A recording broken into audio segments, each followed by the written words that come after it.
gonna be working on our 10-inch drone. That's right here. And I'm gonna be installing the capacitor. And I'm gonna be connecting the wires to the ESC. All right. This is gonna be DJI O3 Air unit build. And this is AliExpress custom build. Amazing frame. It has 15-inch arms, 15.5 millimeter inch arms. And how I build it, I'll let you know. I basically merged two frames together. So it's amazing. Solid is gonna be amazing. So let's get on with it. All right, let me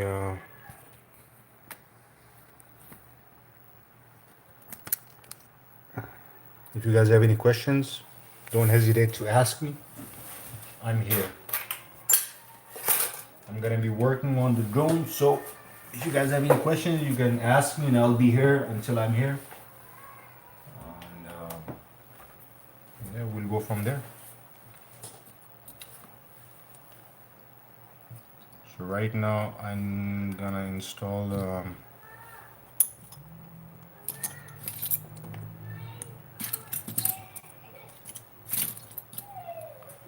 this capacitor. Sorry about the noise, guys. My babies are about to go to sleep, and they're getting cranky right now. So please bear with me.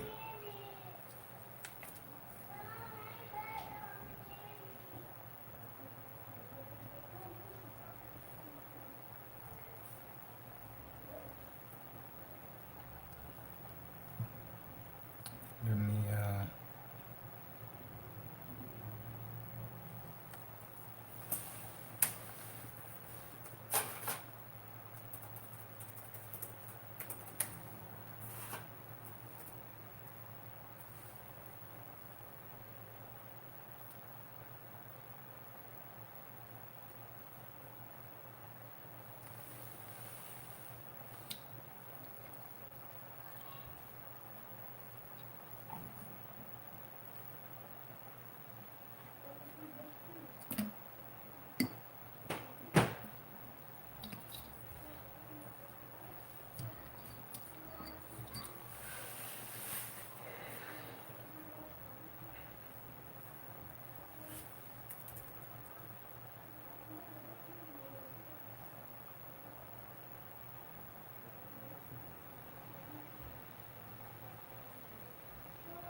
All right, so the ESC and flight controller I'm gonna be using is Sequire.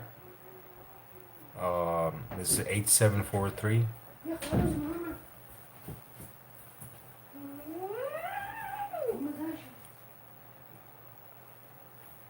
It has MPU 6000 chip and a 70 amp ESC,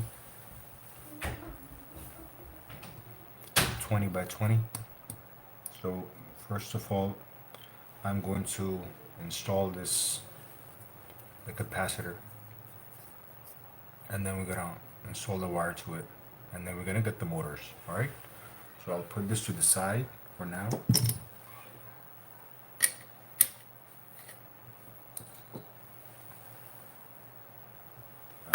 This is a huge frame. It's even difficult to put it to the side, you know. But anyways, all right, we got it. We'll do with whatever we have. All right. So first of all,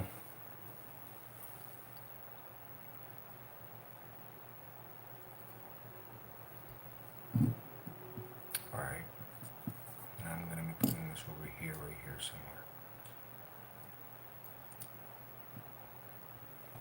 So I need a wire.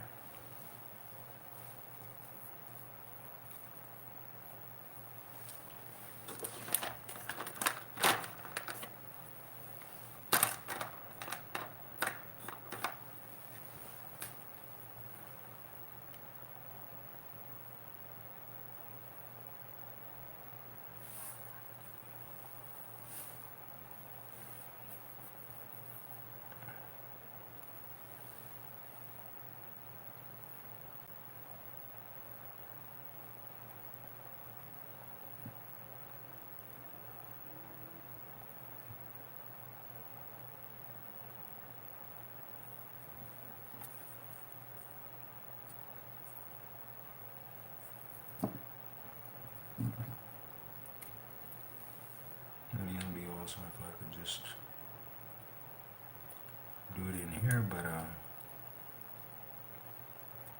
think I have enough room in the back.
Check something.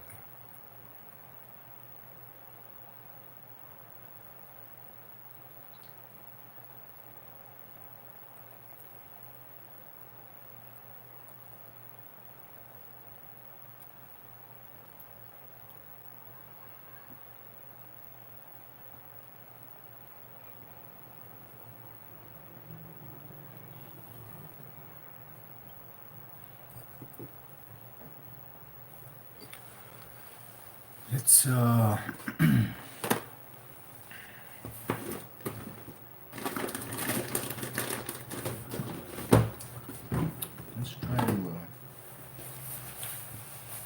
try to see if I can find a wire.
Yeah, I can use this wire.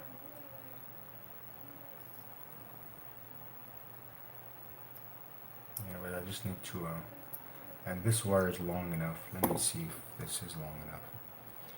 Because if it is, then I can just use this wire.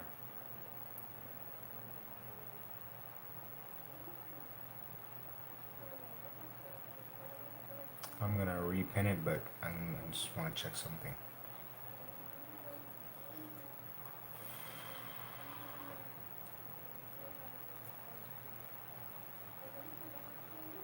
Alright, so if I do this over here,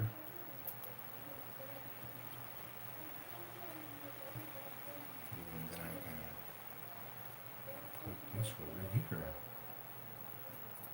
and this fits like a glove, man. Yep, perfect. Alright, yeah, we'll go like this. So, let me just repin it.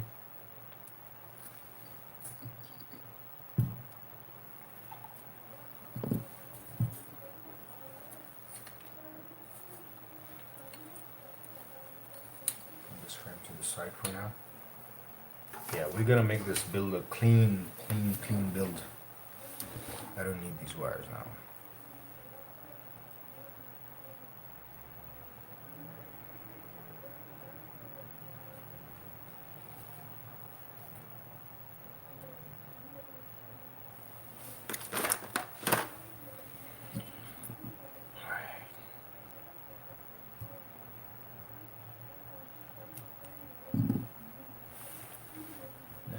Let me play some news in the back, man, because it's too quiet.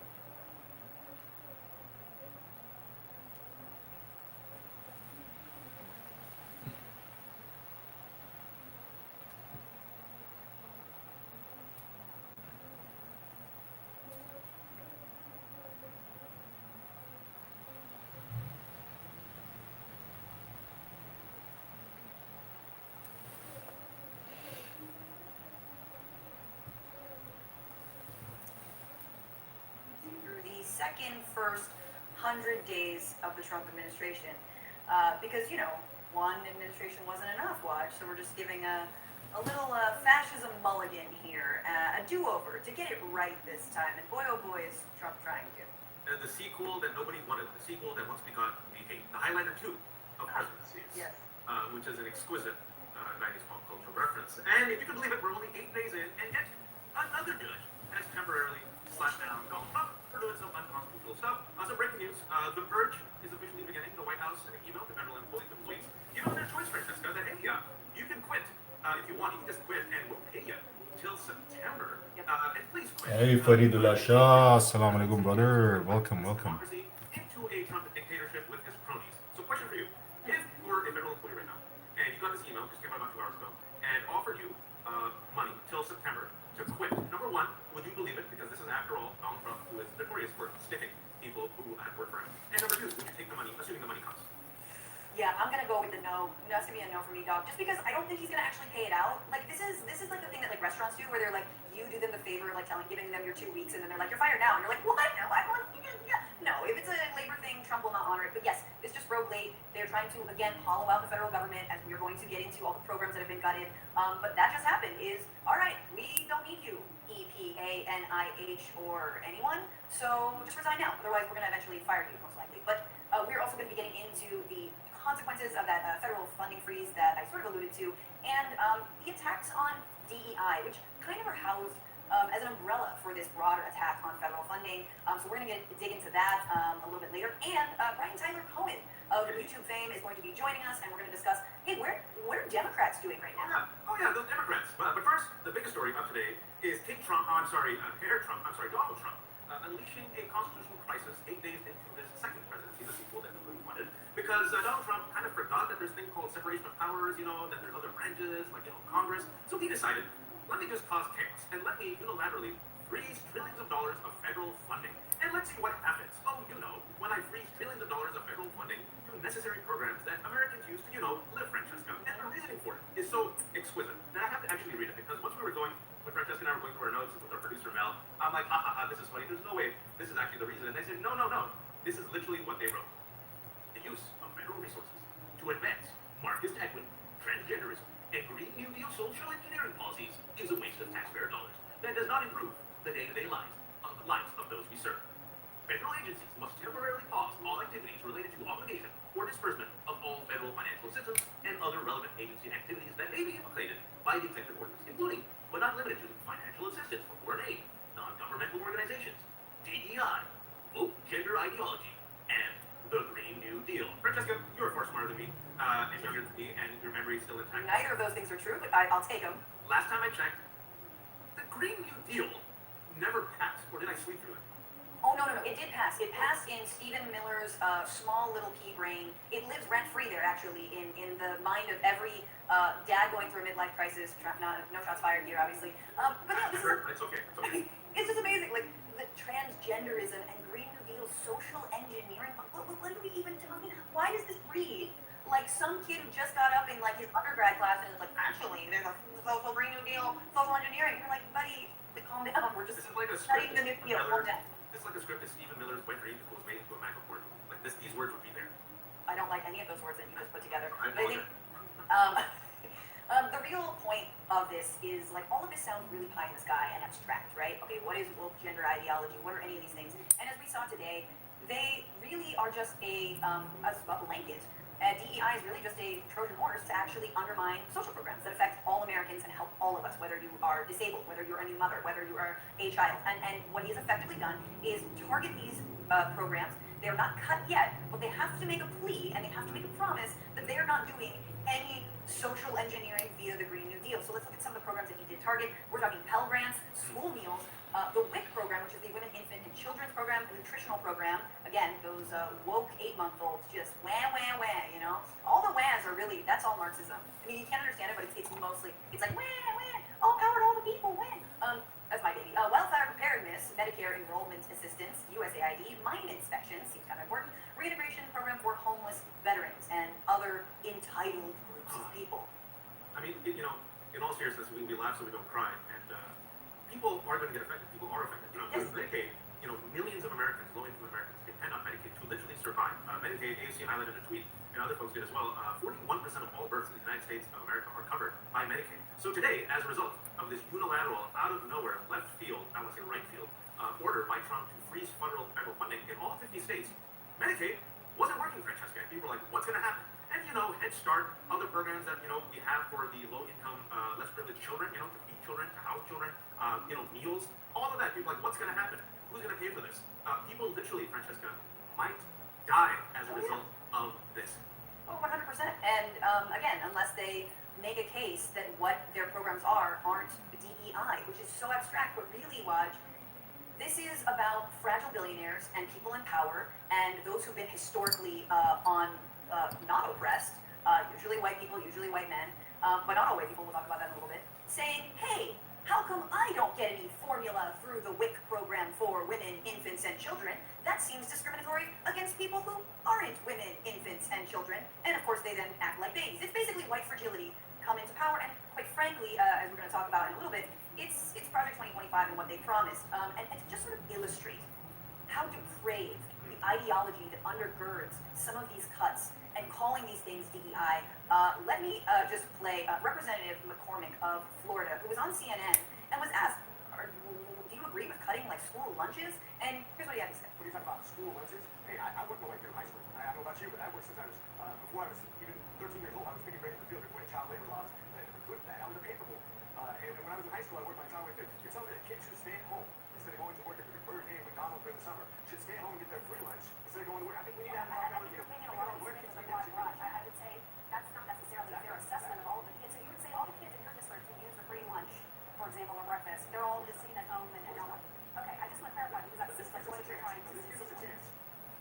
This gives us a chance, though, to see where is the money really being spent. Who can actually go and actually produce their own income? Who can actually go out there and do something that makes them have value and work skills for the future? I mean, how many people got their start fast food restaurants for their kids versus just giving a blanket rule that gives all kids lunches in high school who are capable of going out in the industry, getting a job, and doing something that makes them have value? It got worse as it went on. It got worse, and we saw that clip, and I was like, "This dude is literally auditioning to be a real life James Bond villain." Yeah, absolutely. We need kids to have value again. What are they doing? Not working. They're in school. They're quite literally in school. And just like, first of all, he never picked berries. And of course, what do you think that guy's first name is? His name is Rich. His first name is Rich, nice. guys. Just one But we'll call him Dick just for the purpose of this show. The big Dick energy, but not in that way. He's basically like, and this is I think the theme of the day. Watch, it's kind of theme of the day. The theme of the day is hope you're rich. Hope you're rich. I hope you're rich enough to not need WIC or SNAP or Medicaid. I hope you're rich enough to, never need foreign assistance on like a grant to go to school. I hope you're rich enough to not be a homeless veteran if your country doesn't take care of you. So it is not even the rich, Francesca, because I don't want to gloss over what he said because he was given a chance if I kind of wanted to respond, and he dug deeper, right? And his words were like, "Children, how dare you go to school and expect a PB&J? This will teach you good values to pull yourselves up from the bootstrap and to work for that grade or that PB&J. Forget learning about math. Forget learning of English. You won't need that, 11-year-old. I want you to go pick berries." Well, if he's picking berries, then what is he learning? Oh yeah, he's not learning because they hate public education. They've been after the public education system. They want to break it down, crush it ever since Brown versus Board, right? So they want basically a prison labor. They want free labor. They want to keep our children dumb. They want to keep our children exhausted. They want to keep our children ignorant. They want to keep our children divided against each other based on race and wokeness and transgenderism. And meanwhile, Rich, with the little dick energy, Dick McCormick, he'll be fine. His rich kids are going to get a nice little trust fund. His rich kids are going to get nice stock options. But our kids, Francesca, instead of going to school like you and I did back in the day and, being normal, you now have to work for your PB and J in first grade. Yeah, it Like, is. got me a little heated. No, it should. I mean, we're reducing children to basically line items on a budget sheet. That is what is happening right now. Gengelman says, bootstraps now available in children's sizes. I mean, amazing. Now, the good news is there has been a block from a judge, specifically on this federal funding, a DC federal judge, temporarily blocks Trump's plan to pause this federal aid spending. It only applies to the pause of disbursements and open grants. Judge Lauren Ali Khan said, and it doesn't get to the legality of the freeze, instead just giving the court more time for briefings. So we have not been saved, but there is a moment, a breather, before this all goes into effect, which was effectively supposed to happen today. Meanwhile, Medicaid websites have been down, according to representatives and governors, and that's not all. I just want to briefly mention that this also impacts the work that the State Department does that is good. Programs that are about clean water to infants and families, education, ending child trafficking, medications to children and others suffering from disease, stops assistance. Also, this freeze would stop assistance in countries like Taiwan, Syria, Pakistan. It holds life-saving work through PEPFAR that helps babies be born HIV-free. In other words, it's amazing, Waj, when you just stop federal funding, how much more unsafe this country and this world is. It almost like security has to do with whether there's a roof over your head, whether there's food in your belly, and whether you can get treated when you get sick. But to quote Michael Jordan, F them kids. And if you have a kid, listen, pull yourself up from your bootstrap, tie those shoelaces, run, dodge those bullets. And by the way, while you're running from the bullets, run out of school and your nearest McDonald's so you can work and make an honest living. Oh yes, forget those child labor laws that we have put in place to ensure that our children don't die and work and in factories which Republicans are now repealing. Good luck.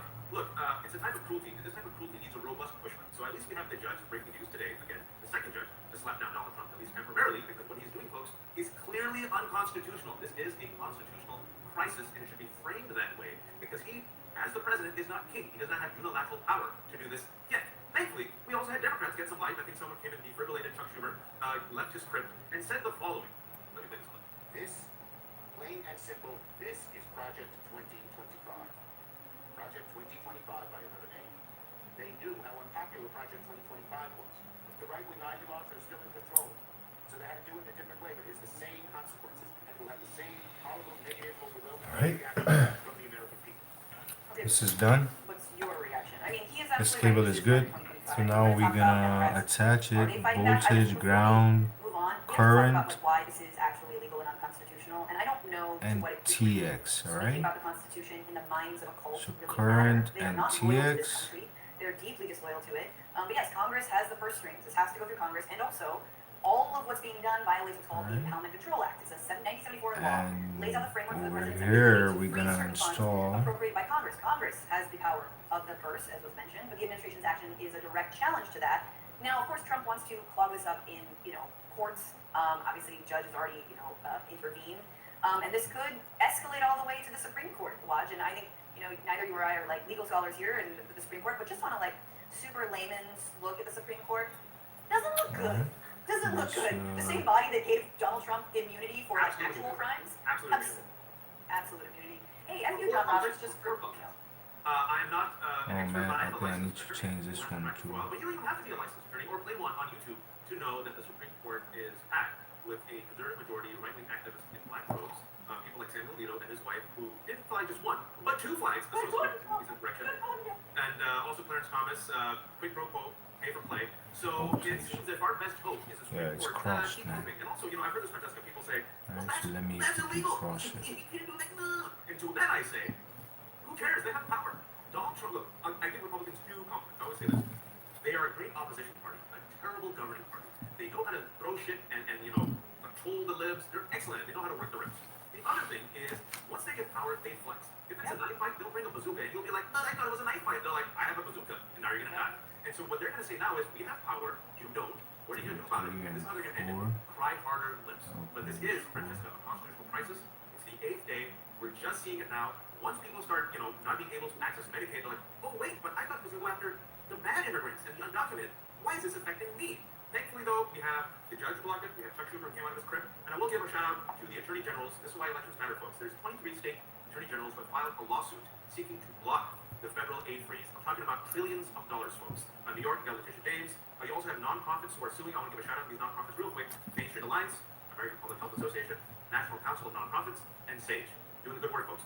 Yes, and you can also join in. I just want to quickly plug, you need to call Congress. Everyone needs to call Congress on these freezes. We are all affected. If you are not personally affected, your family is, your friends are. Everybody knows someone who's on Medicaid. Everybody knows someone who's a recipient of, SNAP benefits, which, by the way, are so meager. Before we leave this, can we just be honest about where the actual spending happens and the waste and the fraud and the abuse happens in this government? And that does come from the Pentagon that fails its audit every single effing year.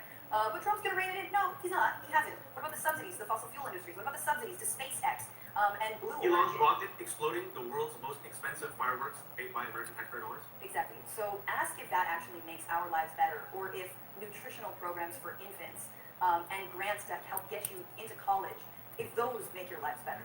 Like, I'm sorry, but it's The cliff notes for today from Republicans is the following: F them kids, especially your kids. yes, not my kids, not their kids, but so you're saying F them kids, I'm saying hope you're rich. This is sort of leads us though to what we wanted to talk about coming out of the inauguration, which is this broader attack on DEI, which is the new CRT, which is the new woke, which is the new way of saying I don't like the civil rights movement and I want to undo everything that it did. Matter of fact, I don't know if I'm with the Union. Maybe the Confederate was right, as we live in the backlash of the Civil War and the broader fight for civil rights. All of this is about DEI, obviously, and I think it's important to just name before we move on that, like I said in the beginning, DEI is simply a lie. It's a Trojan horse in order to actually cut programs for everyone. And here was Trump on Inauguration Day, which feels like a month ago, but was just last Monday. This week, I will also end the government policy of trying to socially engineer race and gender into every aspect of public and private life.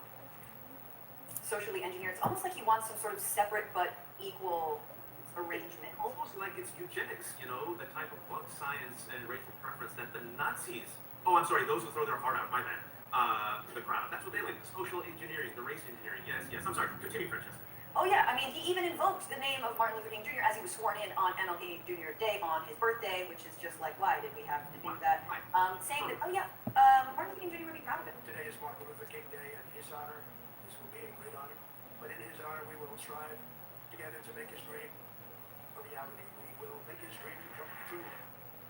Now, Waj, I think for everyone who, maybe everybody knows this already, but the right loves to uphold MLK Jr. in only one aspect and only one quote, which obviously isn't a quote about ending war, militarism, hyperconsumerism, and racism, but is about when the color of our skin is no more important than the whatever, our character. Concept of our character. I'm gonna run it. Because you know what, they ruined it, so I don't care. But right, so it's like, okay, we only meritocracy, it's all about meritocracy. And basically, this was the Ketanji Brown Jackson, a vastly qualified, candidate for the Supreme Court. This is a DEI hire that every single brown person, every single woman that's ever gotten anywhere in a country under patriarchy and white supremacy has only gotten there, but because some DEI program allowed them to. Which honestly, I can say without knocking DEI programs, as we can get into. But again, it is the idea that it's not about hard work. If a brown person, black person, or a woman got anything, it must be because someone gave them a handout. And honestly, I think this horribly reactionary worldview is a lot more pervasive than we might think, right? It's a lot more attractive to say, I didn't get this position because of affirmative action, or I didn't get this position because they wanted a diverse workforce. And I mean, you've talked about DEI a little bit, before we get into the corporations and what they're doing in response. Yeah, look, I wrote a piece for The Guardian a couple of weeks ago. I was prescient, as they say. Is that how you pronounce it, Francesca? It's either pre or fresh. And real quick, because facts matter, DEI, diversity, equity, and inclusivity, it has been around for decades, folks. It's a way of actually expanding the pie, not shrinking the pie. And what we have seen is that once you do DEI properly, folks, what happens is you cast out the net, you get the most qualified people, which, by the way, believe it or not, Francesca, not just white men. There's also white women. There's also disabled veterans. There's also Asian Americans, immigrants. So you get a wide net out, and you say, oh my God, there's the color of the rainbow in here. Let's bring them in. And oh look, there were these barriers to entry because of segregation and racism and misogyny. Let's remove those, or let's give like a little a 2-foot stack where the person can't see over the fence and then they can see over the fence. And let's make sure everybody comes on the wagon. White people, men, women, transgender, inclusivity, so we can get to the end of the rainbow. At the end of the rainbow, we'll have a multicultural society. And guess what? The facts show that if you do DI right, the color green is the color that trumps all of the colors in America. You get more of it. because you get a bigger base, you get a bigger community, you attract talent, you recruit that talent, you retain that talent, you open up segments of society you didn't have access to. Yeah. People come to your shops, they shop, they give the color green, everybody wins. But DEI, and I'm going to be blunt here, when they're talking about DEI, folks, and this is where, listen, you got Republicans have presidency, they have the House, you got the Supreme Court, you got the Senate, you got basically media, except for and a few others. Cut the BS. I know that when you say DEI, you're saying women, black people, people of color. That's what you're saying. And gay people. I mean, that's it's like, and the idea that they would have anything near parity, because let's be real, these are stopgap measures that are meant to honestly right the historic wrongs of things like, I don't know, slavery, Japanese internment, Chinese exclusion, all kinds of anti-immigrant policies that this country has that has disproportionately affected black and brown people and women. I don't know, the fact that we weren't able to own property. And let's remember, Vote. white women, or vote, white women have been the biggest beneficiaries of DEI programs, just like affirmative action programs, which needs to be pointed out in a loving and ginger way to call all of our Karens in. Even though we know you voted for Trump, we're calling you in because we can still, we don't blame individual voters. 52% of Karens, facts matter. 48% of Karens, thank you. Yes, 40% of Karens, you rock. Trump didn't win the popular vote for all those who say this is a mandate, only 49%. But yeah, this is, I think the other thing to point out, and this is, we can talk about We'll take corporations that current hold back and initiatives. R8. The DEI was always meant to be sort of a stopgap. It is always meant to be just like affirmative action. And honestly, as someone who's like a leftist, a radical, I really believe in universal programs. I believe that everyone should have access to healthcare. Okay, I believe Medicaid and current. Medicare should be expanded to all. I believe that every Current mother, regardless of how much money you make, should have access to Jesus, 3 right. square meals a day, and that should be available to you, just like through the WIC programs. That is what I think public safety really looks like. And disproportionately, those Right, people happen to be black, brown, poor. I mean, good in disproportionately, we know who it will help. But because they do, the right gets freaked out because they're like, wait a minute, what about me? What about You me? also get help. About me. We're having the White Lives Matter conversation, Watch, on a federal level. It's like, you say Black Lives Matter for 1 minute, and they're like, what about white lives? And it's like, honey, we're not talking about you right now. Is that okay? No, it's not okay.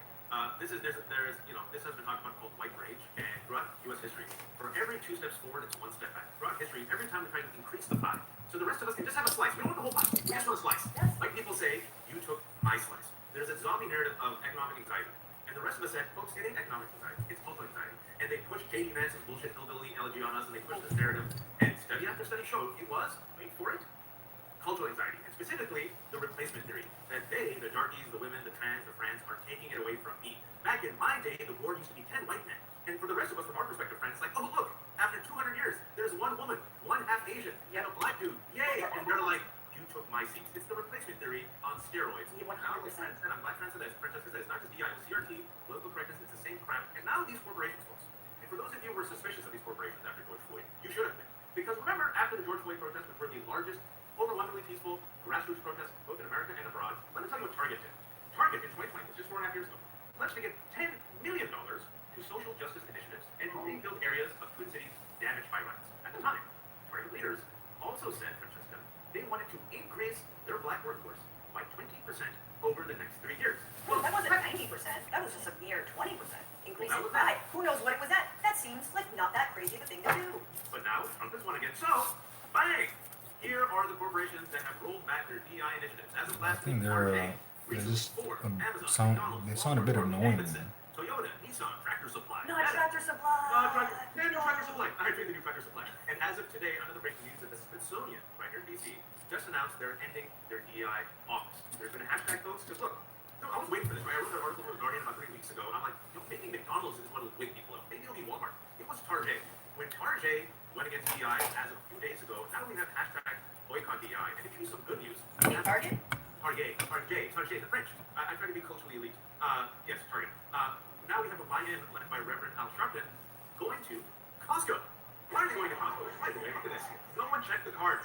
Look at Al, the Rev, just walking into Costco straight up. He's leading. This is amazing. I don't know if this is his own organization, but they're basically rolling deep in Costco. And why are they so big on Costco? All right, so like I mentioned in the piece, I'll mention now, Costco is bucking the trend, and Costco's board of directors unanimously recommended against voting for the proposal from the National Center for Public Policy Research that called for them to evaluate, cut their DEI programs. In fact, they doubled down on it. And they said, Francesca, DEI has helped us recruit, train a diverse workforce, it has helped us keep this workforce, and it helps our customers get better products and services, and it helps our bottom line. And as a result of Costco doubling down on DEI, Republican AGs, not concerned too much about January 6th insurrectionists or fentanyl drugs, they have now lined up together like the Avengers from Hell to pressure Costco to drop its diversity policies. And they sent a letter to Costco just yesterday demanding the company repeal its DI policies because, the free market and all that other stuff. Yeah, exactly. It's the states' rights thing. It's the states' rights for thee and not for me, or whatever the hell. It's like, no, they just interview wherever they want. Yeah, the free market, except when I don't like it. And I just want to say and name that Costco employees did vote to strike because they're negotiating a new contract under their union. Yes, they're a unionized workforce, so that's great. And the Costco company has until Jan 31 to comply. So hoping they do right by their Costco employees. Do the right thing, Costco. You've got a can, great batting average right now. so we can, jump on over from Target to Costco. Fruit honestly is way better if we're being real. And all of your mothers and aunties, and honestly, if you're an immigrant parent, they love Costco. And we talked about it last time. So this is two out of 3 episodes we talked about Costco. Well, Francesca, before we move on, we gotta get to this email because it just God bless the resistance. Well, yeah. So in that, the White House has set up basically a hotline for anyone who sees or hears anything about a DEI program, whether inside the federal government or out. And that hotline is now being trolled relentlessly. It is so definitely please do not send any, like recipes or, haikus or memes or anything to DEIA-truth@opm.gov. People have suggested sending Scientology emails, porn, which I feel like they would like, the script of the B movie, which I just fully support, and warnings that unqualified mediocre white people are being hired to head up important government agencies, a la Pete Hegseth. Oh, sorry. And Kash Patel. Kash Patel really is a sneeze. Kash Patel. I clear my throat. No, it is wild, right? Like this is also like at a time when do you see that Tucker Carlson's son Buckley is going to be serving in JD Vance's Repeat the son's name one more time, please. Buckley. Again, the theme of the show is I hope you're rich. Buckley is. And look, I don't want to pick on the kid, and honestly, like I'm getting, it might be very Veep vibes over in the JD Vance office. We'll see. I mean, obviously it's Elon Musk is the effective vice president / president, but that's just very fun. All of their unqualified folks are being hired. I do want to mention though that this is just like next level cruel. I don't really know how to like explain this, but in attempting to get rid of DEI, the Air Force has removed a video about the Tuskegee Airmen, who are the black pilots, the legendary black pilots who served in World War II, fighting Nazis. Removed like discussion of them from their basic training curriculum at the Joint Base in San Antonio, Latin. So like so specific. Now Hegseth, I guess, sobered up enough, and he reversed this decision because it did just seem so insane.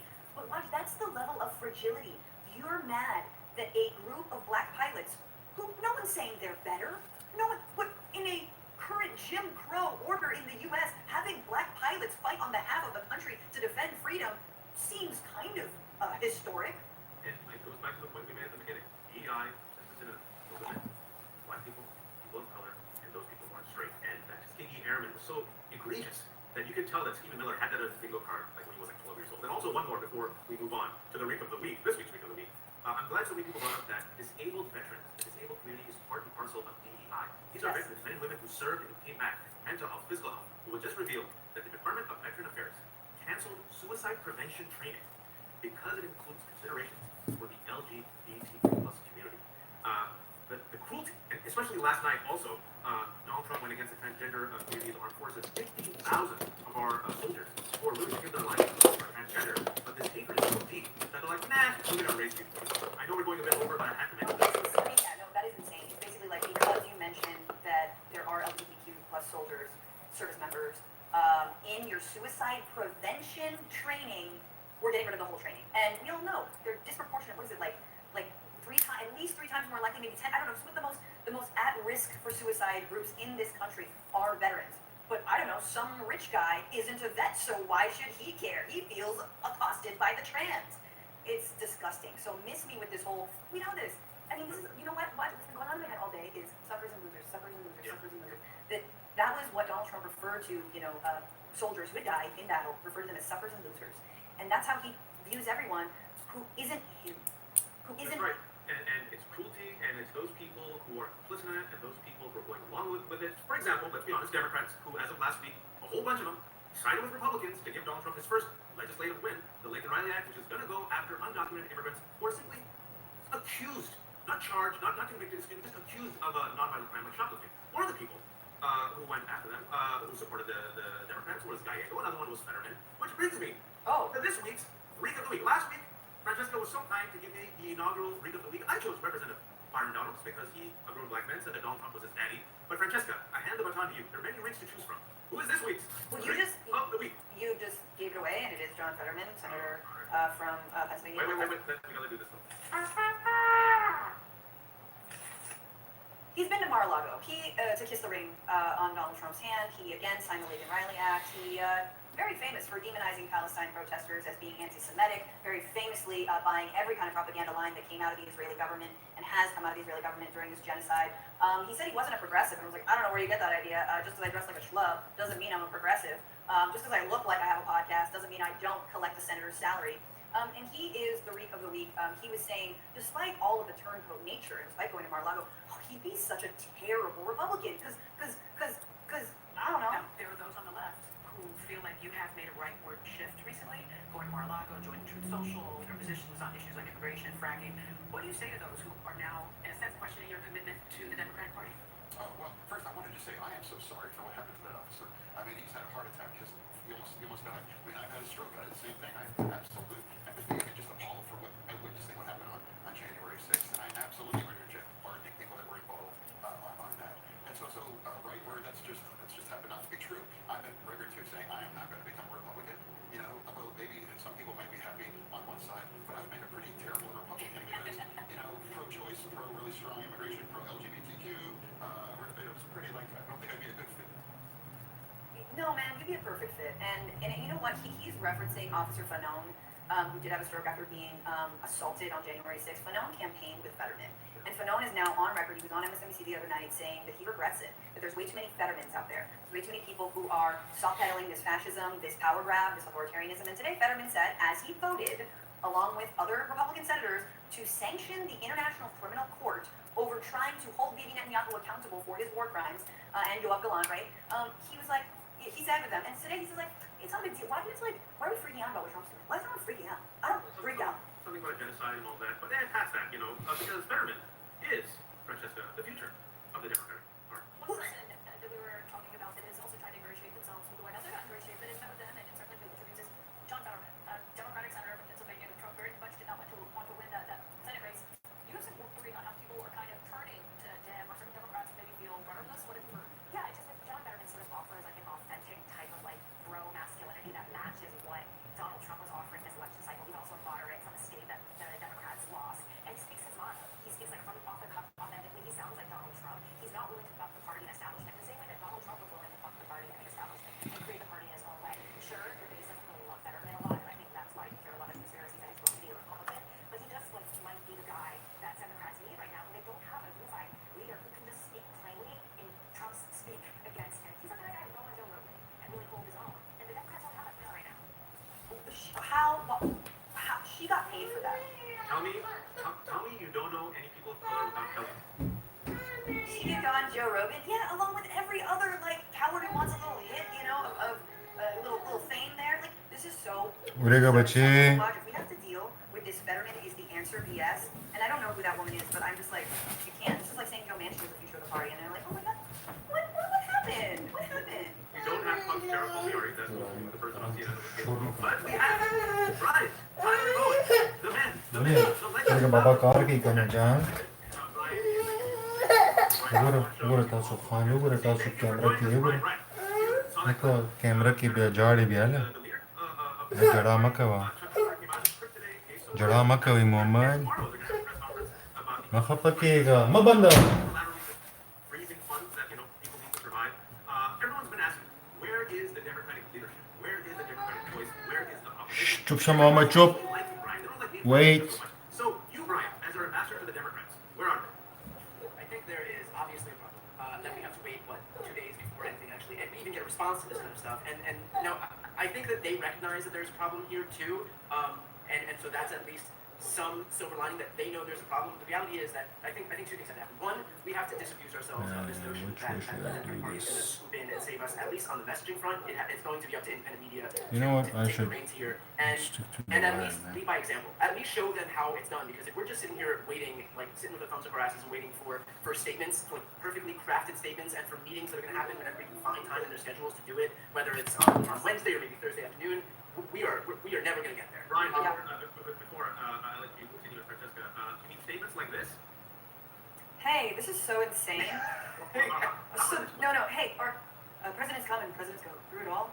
God is still on the throne. Is that God Donald Trump, Mr. Hakeem Jeffries? Like, this is, so there's been a lot of tweeting, but I think if I'm hearing you correctly, it's like, stop waiting for the perfect moment to get the perfect messaging out. Just like, go, just hold a press conference, get out there. I think I was remembering Molly John Fast said something recently about kind of one of the biggest mistakes that was made during the election cycle was trying to curate everything that was coming out of Kamala Harris's mouth. And just to make sure allowing that it's uncontroversial, that it's safe, that it's poll tested, that it appeals to the broadest swath of people, that it's not going to offend anybody. But I'm sorry, but stop that. That we cannot operate in that under those confines. None of you want to speak quickly and be able to respond to stuff in a timely manner, and actually be able to resonate with people on a level that people talk at. It's not presidency. Like, I'm sorry, but like we're past that era. People don't communicate in that way anymore. And so I think at least for right now, the onus is going to be on independent media to pick up the mantle where the party has left off. And by the way, Republicans and the right more broadly recognizes that. I mean, if you look at the people who were the biggest players in terms of what pushed people to the right in this election cycle, it's not Ted Cruz, it's not J.D. Vance, it's not Josh Hawley. It was the folks in the independent media sphere who largely do command everybody's attention and who are downstream of politics because they lead in culture. And so the right recognized that was, what was it, Dana White, that you can call those people out on stage, in the aftermath of the Mount Boys, Ross, like, they know who commands the attention of the American people. We live in an attention economy, and so, again, I think the onus is going to be on folks like you guys, and Betty, and the whole team at Sale to do the job that the Democratic Party isn't doing, and that legacy media has failed to do, is just kowtowing to how they can just get money. Ma veve kawa. Veve makawa likawa. Over into some frivolous lawsuit, which means they can give $50 million that way. Yeah. I saw something positive. Mama chop shi bache chop. Democrats jumped on it, and I said, listen, if there should be one message. Republicans are going after Medicaid. Rinse, repeat. Yeah, going after your Medicaid. Rinse, repeat. We say constitutional crisis because it is one. Sadly, most people don't understand constitutional crisis. They don't. The role of our, we're not going to dumb down for our audience. I know a lot of people watching do get this, but a lot of folks, they're trying to live their lives. But Medicaid, that affects them personally. That affects their life. Right? So go ahead, Francesca. I was just gonna say, I do think though it's interesting because like I think we've also learned from the election that simply running on democracy and the Constitution is not going to win. I mean, even when we talk about this issue, it is much more concrete. Not to talk about how this is illegal. Like, he's going to try to make it legal. I mean, it's nice that we remember that it's illegal and that Congress holds those things. But really, when we talk about who it's affecting, children, disabled people, new moms, like that's real. That's bread and butter. And I think what's even more depraved about this is they went after Medicaid but not Medicare. And that's because they made a political calculation that because the folks who are recipients of Medicare, those are seniors, are a more powerful voting bloc, that they wouldn't touch that, but that because Medicaid is composed of low-income folks and children, that these are people who don't have political power. And so their goal was to strip away health care from Americans, but they only wanted to do it when they could suffer the least amount of political consequence for that. And I think that that's the most depraved part, because they decided to cherry pick where it would hurt them the least, while they were purposefully searching out for the people who have the least political power, while they were looking to take their health care away in this country. I also think it is an argument, though, for universal health care and Medicare for all, because when programs are universal, when they're shared, they're harder to roll back and repeal. Whereas, and I gotta be honest, the reformism of some of the Biden plans or the Kamala Harris, like, if you own a Nissan Altima that's older than 94 and live in Detroit area and went to a, 3-year college and then transferred, you will get a student loan debt relief. Like, there was just so many qualifiers to so many programs that I really think we need to think more New Deal, more FDR, more Bernie about it all. I do think there's going to be potency in whatever look, we can learn some lessons from Donald Trump's campaign. He wasn't thinking within the confines of how the government works. He was thinking within broader, like breaking that mold and thinking within the confines of what he wants to do. Unfortunately, we're now in a situation where he may very well be successful at just remaking government in his own image. And if he is successful at Schedule F, which he's enacting right now by trying to buy out these career civil servants, replace them with political appointees who are going to be deferential, not to the Constitution, not to the law, but rather to Donald Trump himself, that may put us in a position where it's going to be exceedingly difficult for Democrats to win in the future, depending on what the IRS looks like, depending on what the DOJ looks like, depending on what the FBI looks like, depending on what the SEC looks like. So there is a lot of danger moving forward for his plan to enact Schedule F within Project 2025. But more broadly, I think looking forward, if we're lucky enough to be in a situation where we can still have elections moving forward, I think Democrats do have to give people something to believe in the same way that Donald Trump gave his supporters something to believe in. The caveat being that Donald Trump runs this bullshit populist shtick in 2024 in very much the same way he did in 2016.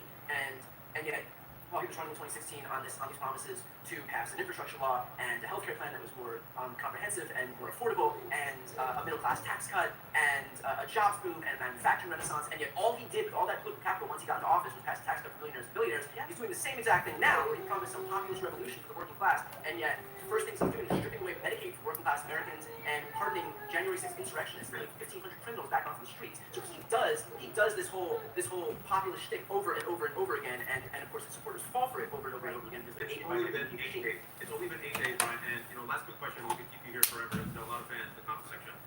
But the final minute I have you, the way forward, right? Because we do have Democrats. Which Democrats are saying the right thing? Who has the right tone, the right tenor, the right fight?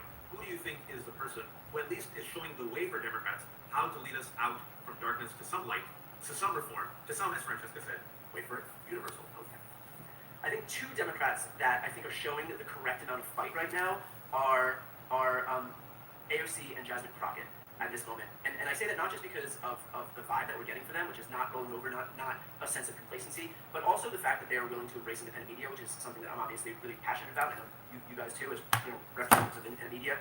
But they are out there building up platforms, talking directly to their audiences, and they're responsive to people in that way because they are not just speaking to people through press releases, right? Speaking to people through their comm staff, and so they're actually able to get out there and get a sense of how the base feels, and beyond that, give a largely exhausted base, and I include myself in that, and I know to some degree, if I can speak for you guys, there's probably a general sense of exhaustion.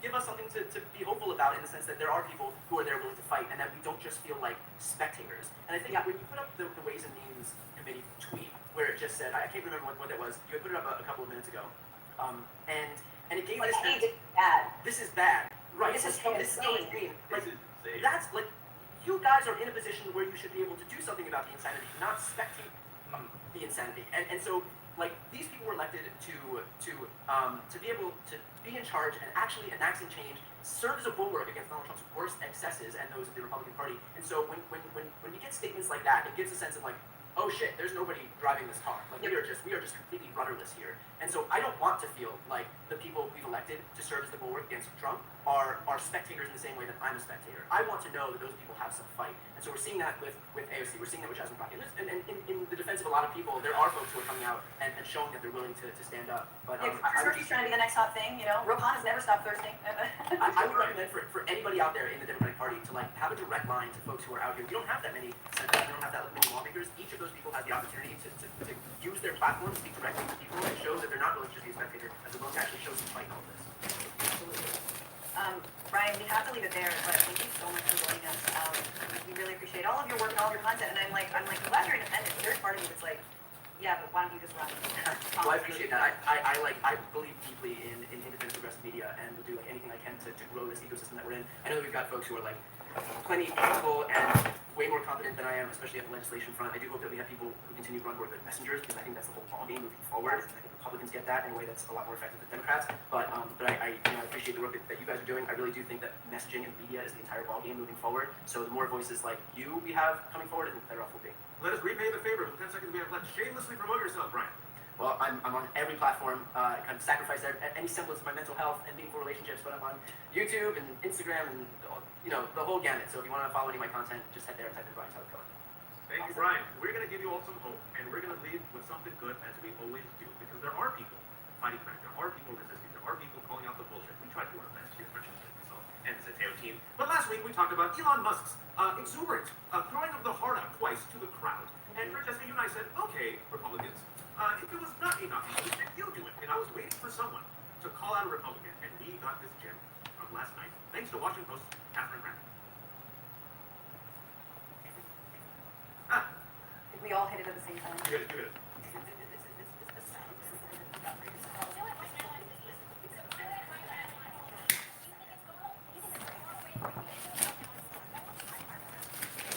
He's like, look, I already threw my heart out. Today is a lot of energy, but I'll throw it out tomorrow. I'll show you what that looks like. I mean, yeah, this is the moment, obviously referencing Elon Musk's effective Nazi salute from last week.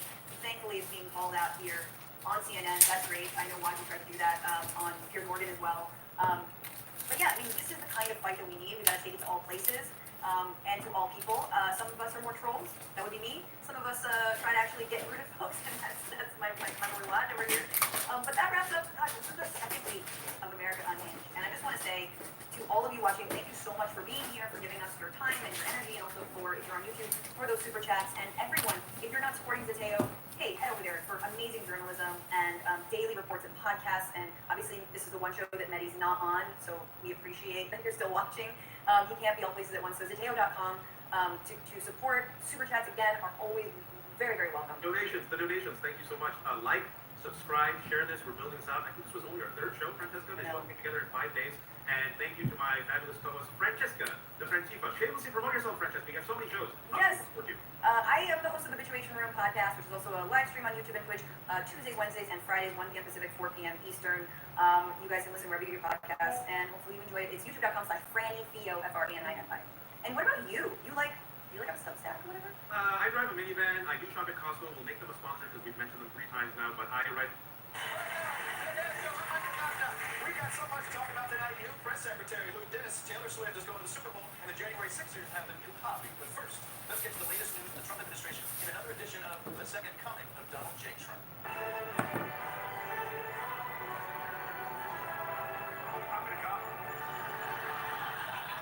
Today was the first press conference for Donald Trump's press secretary, Caroline Levitt. And if you assume she was a pretty white lady with a noticeable cross necklace, you were right. And of course she was Trump's press secretary during the campaign, but that was all about trashing Joe Biden. Now she's in an elevated position representing the White House. She's here to talk about what the administration is going to do moving forward. When Joe Biden was in the Oval Office or upstairs in the residence sleeping, I'm not so sure. Oh, shit! Did you see that coming, did you, old man, huh? Nailed your sleepy ass. But seriously, you get one. All right, so let's move forward. Today, everyone wants to know about the federal spending freeze that Trump's been doing. So what's that about? We've seen the Biden administration spend money like drunken sailors. Oh, whoa! Drunken sailors! Everyone knows they spend so much money. All right, that's 2 digs at Joe Biden. Get it out of your system. All right, now, I don't want to hear anything else about Joe Biden. The Biden administration and the Department of Agriculture directed the mass killing of more than 100 million chickens. My God, 100 million chickens? Do you even know how many chickens that is? We've got to bring this man to justice. If you see a man in aviator sunglasses driving a Corvette 15 to 20 miles an hour, that man is Joe the Chicken Butcher Biden. The police have issued an APB for his arrest, and to save time, a silver alert. Now, Biden's going to say he killed those chickens because of bird flu, but that is no excuse, okay? And it's not okay to just kill chickens, unless you bread them. You fry them, put them between 2 pieces of white bread, put 2 pickles on top. That's lunch. What was I talking about? Let's move on. Because while the press was attending the roast of Joe Biden, Donald Trump was busy getting our military in shape so he can finally fulfill our country's month-old dream of conquering Greenland. And first, we're going to need to have as many troops as possible. President Trump has signed several executive orders to reshape the military, including directive banning transgender service members. Okay, did I say as many troops? I mean fewer troops, right? You know what they say in the Army, less is more. Look, maybe they don't say that. I don't know, but that's... Look, I don't have a problem with transgender soldiers. As someone who appease himself anytime he hears a loud noise, I think we should be grateful to anyone who's willing to put their life on the line so I don't have to. But hey, yeah. I'm open-minded about being closed-minded, so what's the issue here? President Trump signed an executive order on transgender people unfit to serve. One part says being transgender is, quote, not consistent with the humility and selflessness required of a service member. Another says being trans conflicts with quote, an honorable, truthful, and disciplined lifestyle, even in one's personal life. Yeah, well, you know, it makes sense that the military has to be honorable, truthful, and disciplined. You know, sure, this is your Secretary of Defense, but that's all the more reason. That's all the more reason that the rest of them have to have their shit together. It's like how every Beatles album had to be packed with hits to make up for that one song that Ringo wrote about wanting to f*** an octopus or whatever. I gotta say, the military sure has a lot of ethical rules for their mission of killing people. Hey, you want to blow some guy's head off? You better say please and thank you. But to be fair, Trump had another argument against trans soldiers. They specifically cite readiness with transition surgeries. If you have a transition surgery, the recovery time and the narcotics that you have to be on as part of the process could affect your readiness for up to 12 months. Oh, up to 12 months. Do you know how long our wars last? I think they'll have you back in the game in no time. Vietnam War, 11 years. Afghanistan War, 20 years. Even our storage wars last 15 seasons. First of all, transgender people make up 0.1% of the military. So, Commander-in-Chief, you're ruining the lives of people who are dedicated to serving America while doing nothing to affect the larger military. I don't see why transition surgery should affect readiness more than any other surgery. Trump is acting like they're doing transition surgeries on the front lines. Medic! I need a medic over here. We gotta get this guy a labia stat. Also, what do you mean readiness? Modern war is just telling a drone to drop bombs. Pretty sure it doesn't matter what your sex is. It's going like this. Sorry, drop bomb. But Trump isn't just doing bad things to good people. He's also doing good things to bad people. It's been a week since he pardoned everyone tourist visit to the Capitol on January 6th, and I'm sure they're making the most of their second chance, right? A man pardoned by President Trump for his role in the January 6th riot was shot and killed by an Indiana deputy during a traffic stop. Okay, well, except for that guy. Yeah, I mean, that guy really wasted a presidential pardon. Am I right? Look, if I ever get a presidential pardon, I'll tell you what I'm not going to do. I'm not going to get shot to death. So what exactly happened there? Police say the deputy tried to arrest Matthew Huddle on Sunday, but he resisted and the deputy shot him. Investigators say Huddle had a gun. Routine traffic stop ending in the police shooting a man they claim had a gun. Ordinarily, this is the kind of thing liberals would cry police brutality. But if it's a January 6er, you know, I have a feeling they're going to be like, I need to back the blue on this one. Liberals are getting so much whiplash trying to decide if this cop is bad or good. Rachel Maddow's going to need a neck brace. But aside from the ones who are dead, all the rest of the January 6 riders who Trump released from must be so happy right now. Houston authorities are trying to find a man pardoned by Donald Trump for his role in the January 6 riots. Andrew Tate is wanted for a 2016 charge of solicitation of a minor. Okay, well, not that guy also. Look, stop. Look, any group as large as the January 6 crowd is going to have one sex creep in it. You know, there's probably one in our audience right now. Raise your hand if you're a sex creep. That guy in the flat shirt, that woman. Sir, come on. The point is, all the rest of the partners they're fine. They're doing fine. A medical man who pleaded guilty to his involvement in January 6th is possibly facing other charges. Court documents show David Daniel is facing child pornography charges. Wait, what? I'm starting to worry that the people who broke into the Capitol and took a shit on Nancy Pelosi's desk are not upstanding citizens. You know what? Forget about those two pedophiles. Andrew Kyle Brixley of Louisville, who was pardoned for spraying Capitol Police with bear spray, is currently incarcerated in a Kentucky prison for 2 counts of child pornography. Jesus Christ! At this point, it might be better for them just to stay in prison. You know, at least then they were heroes. Now they're all going to individual prisons for child pornography. Like, so, do you guys have to acquire? Before the fallout of these January 6 parties, we turn to Troy Iwata. It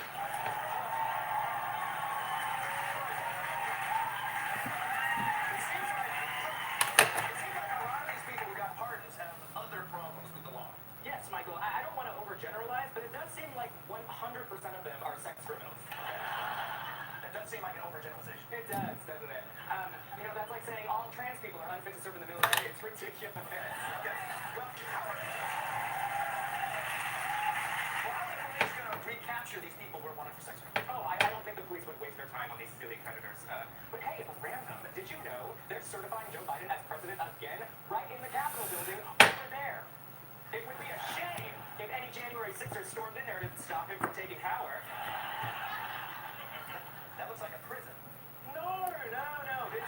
This is the U.S. Capitol, obviously. And they are about to certify Joe Biden right over there. Just past those heavy barred doors of the Capitol that lock from the outside. Troy, is this an elaborate sting to catch the child predators that did January 6th? Shut the crap, Costa. This is a very real thing that's happening. Oh, look, there's Mike Pence just walking around with his neck fully exposed. And, oh no, a whole bus just broke down and it's full of your cheerleaders. Will no one help them? Come on, Troy, they're not gonna buy that. You're right, Michael. The people who thought the election was stolen can't be tricked. Oh my God! Nancy Pelosi's desk just walked by. And it's looking clean. It would be a shame if someone re-shat on it. Troy, her desk just walked by. It did, alongside Hunter Biden and the whole cast of High School Musical, the musical, the series. And all of them want to try this Mike's Hard Lemonade? Fun! You better get down here, Patriots, because their parents won't be home until morning. Okay, good luck, Troy. Troy Iwata, everybody.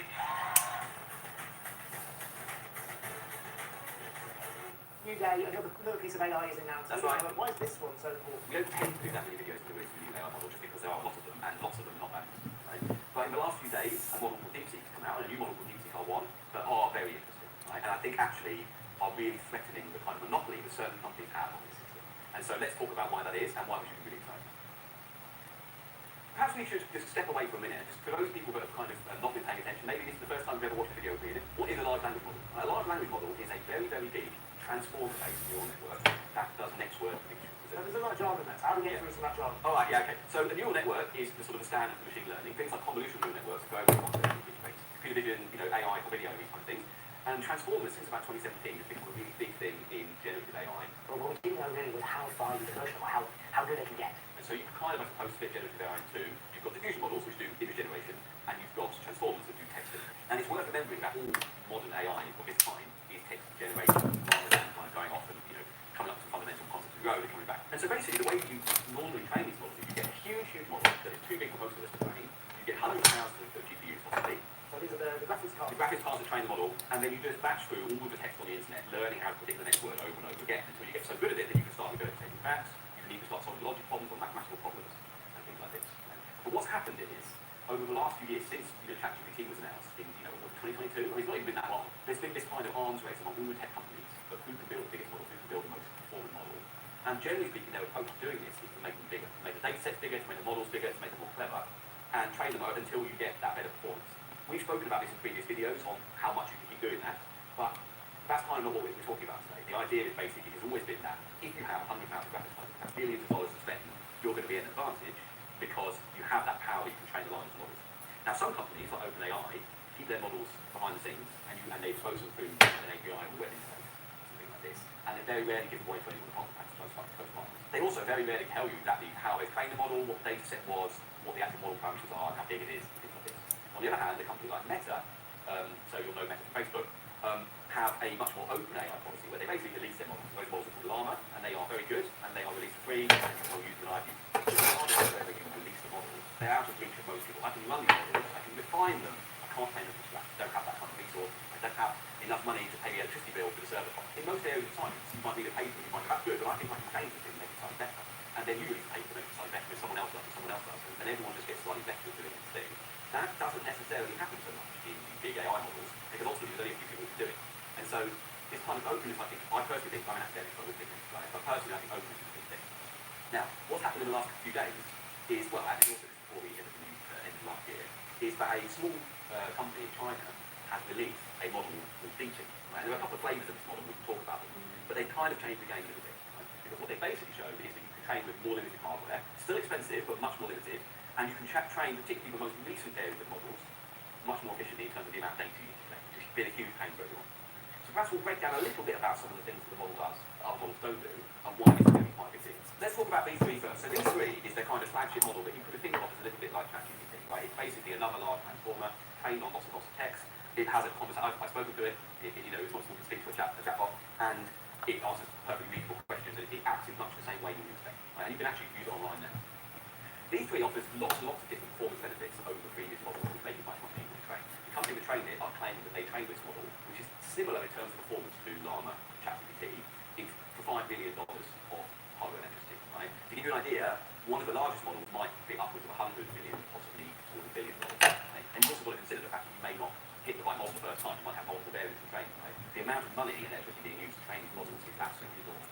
There's a reason why Microsoft exploring restarting up nuclear power plants. So it does this in lots of different ways, but I wanted to kind of talk about a couple of ways that I think are quite interesting. So one of them is called mixture of experts, which is a mixture of experts. One of the things that big models are trying to do is everything, right? So the idea is you have one chatbot to rule them all, and the idea is that if you ask it a math problem, or you ask it a language, or you ask it a definition of something in physics, it will be able to answer those questions. And I think, we've observed that is often the case, but not always the case, right? And the better you get some parts, maybe you get slightly worse on the parts. So it's like a jack of all trades. Yeah, master of none kind of equation.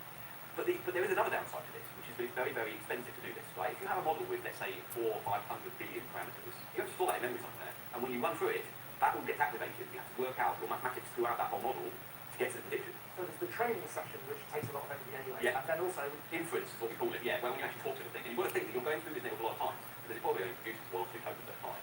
And so it's not very efficient. Lots of AI models with classification, you can just go like that and it'll tell you what the answer is. This tells you what the next word is, and then it goes back to tell you what the next word is, and it's hugely expensive to do this. Once it's been trained, it maybe cost you $100 million because it's a giant model. It then is difficult to use because you have to have this on huge data centers so that enough people can talk to it at once, and it's very, very expensive to ask these simple questions. so that's the thing that has been the case. That's the previous one, yeah. What Mixture of Experts does is it's trying to have different bits of the network that focus on different parts. So let's imagine you have a prompt here that comes in, and you have a giant network that finally gives you your answer over here, right? And this has, let's say, 670 billion parameters in it. So the problem is you don't know exactly which bit is solving which problem, right? It might be a little bit over here, a little bit over here, and actually the rest of it's kind of not useful in solving this particular question. It's got other stuff that it's doing. So maybe you ask it a very specific math question. What Mixture of Experts will do is train a specific part of this network, a much smaller part, to solve that problem for you. And so you basically have the early stages will route the question to different parts of the network, and then only activate a small part of it, let's say 30 billion parameters, which is a huge, huge saving. So this sort of shaded area here will activate, and then that will produce your answer. You can develop a system using agents like this, where you have one trying to do this and one trying to do this, and you just ask the right one. Right? Suppose I want to train a network to, like my emails for me, maybe it's very good at that, I'm going to train a different network to solve a different problem. and I just ask them I want, as opposed to hoping for one model to fit. So that's much more efficient because you can distribute these different bits across the data center. Some of them can lie dormant when they're not being activated. It's much cheaper to do this. And so that's one of the reasons I think why DeepSeek's pricing is already coming in very, very low compared to the pricing of some of the other companies. But another thing that is being shown to work really well is, so you could have this giant model and you could only activate certain parts of it. That still requires quite a lot of infrastructure. But what if you had a much smaller model and you use this to teach it what to do? Right? And that's another thing that's becoming really, really useful. And people are already taking these giant models and using them to train smaller models. So essentially this is a process called distillation. And the idea is you take your 670 billion model, you ask it a bunch of questions in a certain field, and you use those answers to train a smaller model to do the exact same thing. And often it will work, because actually a lot of the parameters weren't needed or were solving some other task. And so you can distill that problem solving into a small model. So you can get pretty decent performance from an 8 billion model, right, which will run on standard hardware. I can run an 8 billion model on my computer. And you'll get close to the same kind of performance, certainly enough for most use cases. It's in a restricted field. In a restricted field, yeah. You wouldn't necessarily get, you could actually get pretty generally good performance. But yeah, if you have a specific goal in mind, it's very useful for that. I should say, actually, they're just porting the general model, so they're not necessarily restricted to a certain field, but your performance probably better if you do. But, you know, why use 670 billion parameters and all these GPUs when you could just use 8 billion and run it on your 4090? You know, nice, I'll do that. The other thing they've done is they've made a lot of mathematical savings in terms of the number of mathematical computations you have to do to go forward from a network. Right? So we won't spend too much time talking about this. Maybe there's another video where we go into that in a bit more detail. But essentially, if you think that one of these networks might have thousands and thousands of very large matrix multiplications, where each of your matrices is 2,000 or 4,000 by 4,000, that is just a huge amount of computation needed for a fast machine. Very expensive to do. But there are ways to make this more efficient. And DeepSeek are the only ones that come up with these ways. There's lots of people researching this. We're starting to see networks that can be trained at a fraction of the cost because internally their parameters are used more efficiently. So that's V3, right? But that's actually not kind of what people are most excited about. This is really good. Training a network with this amount of money is hugely impressive. But there's a few other things that they've done since then that have also been really quite special. So R1 is the latest model, and R1 forms something called chain of thought. So what is chain of thought? Well, chain of thought is something you might have seen if you've ever spoken to GPT-4o1. Imagine that I ask you to solve a long division problem, and I ask you just to say the number for me. Right? That's going to be kind of difficult to do, like for a big number, for a big long division. What you would do is you write down the steps on a piece of paper, and then you solve the problem based on the steps. You work your way through it, right? And the observation of chain of thought is the same kind of idea. It's quite difficult to ask a large language model just what is the solution to this logic problem, or what is the solution to this mathematical derivation, and it just spits an answer out. That's not trivial to do, right? There's steps, but it's trying to skip over. And so what chain of thought does is essentially write down a step-by-step process of solving a problem and slowly solve it, and then write down the answer. Right? And then you just kind of hide the chain of thought. You can show it or you can not show it as you see fit. But you tend to get much better at solving problems that require multiple steps. If you want to just, why is the sky blue? It will just go and take that pretty easily from text and learn on the internet. But if you're asking for like problem-solving skills, it's hard to do in one shot. So you kind of take a little bit of time to just work through it. And this is essentially adding computational cost during inference, but with the benefit that the performance goes up. Right? Now, whether that cost is worth doing probably depends on the question you're asking of it, but that's the idea. Now, OpenAI pioneered this chain of thought, but they don't tell you how they do it. So it's all closed. And so it's not OpenAI at all, right, in some sense. So essentially, you see a kind of crazy summary version of the chain of thought, but it's not their actual internal model, which is essentially a trade secret. What R1 is doing is it's doing a chain of thought which is similar to O1, but it's fully public. They've released all the models, they've released all the code. You can talk to it, you can see the entire model, and they've also trained it with massively more limited data. So how would you train this if you were OpenAI or a big tech company? Well, what you would do is you would create a data set that says, here's a question, here's a chain of thought you should have been producing for this question, and here's the answer. Right? And you have to produce tens of thousands or hundreds of thousands of examples of these kind of things. What sorts of things, like simple maths problems, right? So the question I often ask, which has been failed by things like ChatGPT before, is suppose you have a stack of 3 boxes, red, blue, and yellow. The red is on the bottom, on top of that is the blue, on top of that is the yellow. You take the blue one out, put it on the top, right? And then you add a 4th green box onto the top. Can you describe that stack of boxes? And the answer is, can you say it again? So I need to write that down, right? That's the answer. Now, I've asked ChatGPT this, and it often would fail at it, until we got to the new reasoning models, the new chain of thought models, which started to perform a lot better on this kind of task. And we can actually see that happening here on DeepSeek R1. So if we look at the text, it's actually starting to discuss it with itself about how to solve the problem, it comes up with some steps, it goes through, and it finally just produces the correct answer at the bottom. So you don't have to use the chain of thought to look at it if you don't want to. From a research point of view, it's quite interesting, and the fact that it's open is really positive. But actually, this is a problem that would have been hard for this model to solve if it didn't have that chain of thought, because it would have just had to basically look at the colours and move them into the output, and that would have been very, very hard. So this chain of thought is what makes problems like this a bit more difficult. To actually train to solve that problem, what you would do, you could give it a bunch of box stacking problems, a bunch of derivations, and a bunch of solutions, and step-by-step examples, and then the answers at the bottom. And over time, it would learn to reproduce that performance. What R1 is doing is turning it on its head a bit and training only using the answers, which is hugely easier because you need much less data. You don't need to have crafted clever of internal monologues, the internal monologue comes out of the training process, which is super cool. So the way it works is you give it a question, and then you reward it. So reinforcement learning is this idea where it doesn't directly observe the actual correct answer. It gets a reward or it doesn't get a reward based on whether it was right or not. Right? So maybe you want to train a robot to walk along. You don't say move your left leg this way. What you do is reward it for getting a bit further, and over time it might learn to walk along. And so they've done this. What they've done is they've given it a load of math problems and a load of math answers. They don't give it the answer. They just tell it whether it was right and whether it was wrong. And also they give it a small reward for having written some kind of internal monologue in the correct form. And over time, as it trains, the monologue gets better and better, and in the end, it has a chat with itself and then solves the problem. The really nice thing about it is that it's just much easier for someone like me to train a model like this, right? Because there are lots of data sets with questions in and answers. There are very many fewer data sets with really nice step-by-step instructions on how to solve the problem. Because I don't have to solve the problem either, by the way. And so, it makes this, and they released all open source, so it makes it much, much easier to do. So, 2 weeks ago, OpenAI was maybe one of the only companies that could do something like this, a handful of others. And suddenly now, you can kind of do it at home. You will need, to train all these models from scratch, you may need lots and lots of practice cards, but massively limited numbers compared to what we had before. So big organisations, let's say the size of this university, can quite comfortably do this now, as opposed to it being totally outreach, which is a bit of a game changer. And it's worth noting, I'm skipping over some of the cool stuff that they do. There's lots of stuff in this paper, and we can link it in the description.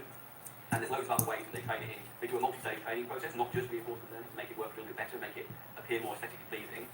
But in principle, the idea is what they've done is they've released a very performant model and told us exactly how they did it, right? Which is very unusual for these kinds of models. So, in my opinion, a good thing. This has sent Silicon Valley into a bit of a spin, hasn't it? Yes.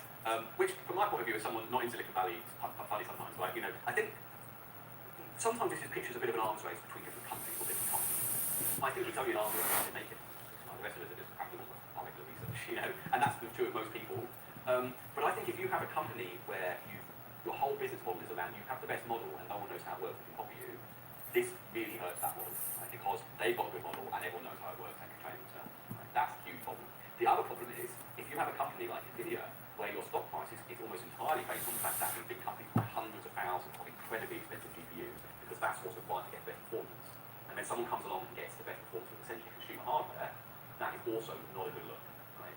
Now, it might be that those companies that have loads of GPUs still have an advantage for a while, but it's a leveler. Right? Over time, people can do stuff with more limited hardware. And I think that's a great thing because we have access here to some dozens of GPUs, and they're decent, right, and they're expensive, but they're not anywhere near in the same league as some of these companies. And so we essentially cannot try those things, right, so we do other things. But now we can. And I might still not, but I might, and it's an option for me. So I think it's going to level the playing field a lot very, very quickly. And I think that once something like this starts, lots of other companies will come up with new models, will come up with new efficiency savings, and it will just that will increase more. We could be seeing the end of kind of closed source AI because it may just not be viable.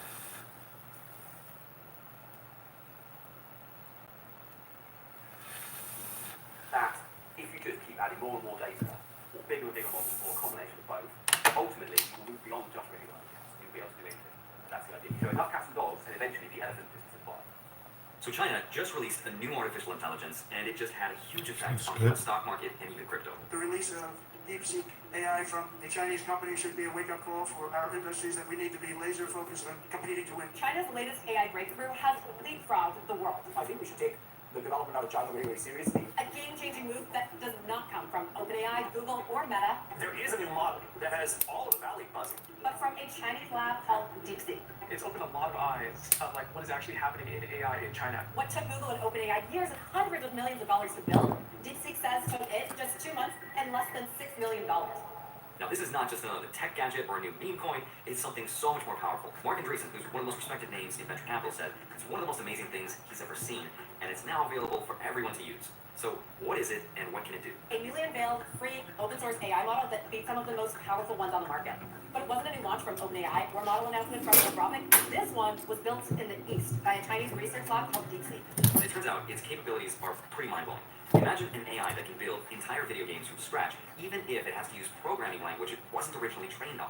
It can do that. Imagine an AI that can extract just the reasoning from complex data sets to solve problems with super sharp precision. It can do that. Imagine an AI that thinks in real time, adapting to new information as it comes in while telling you its logic.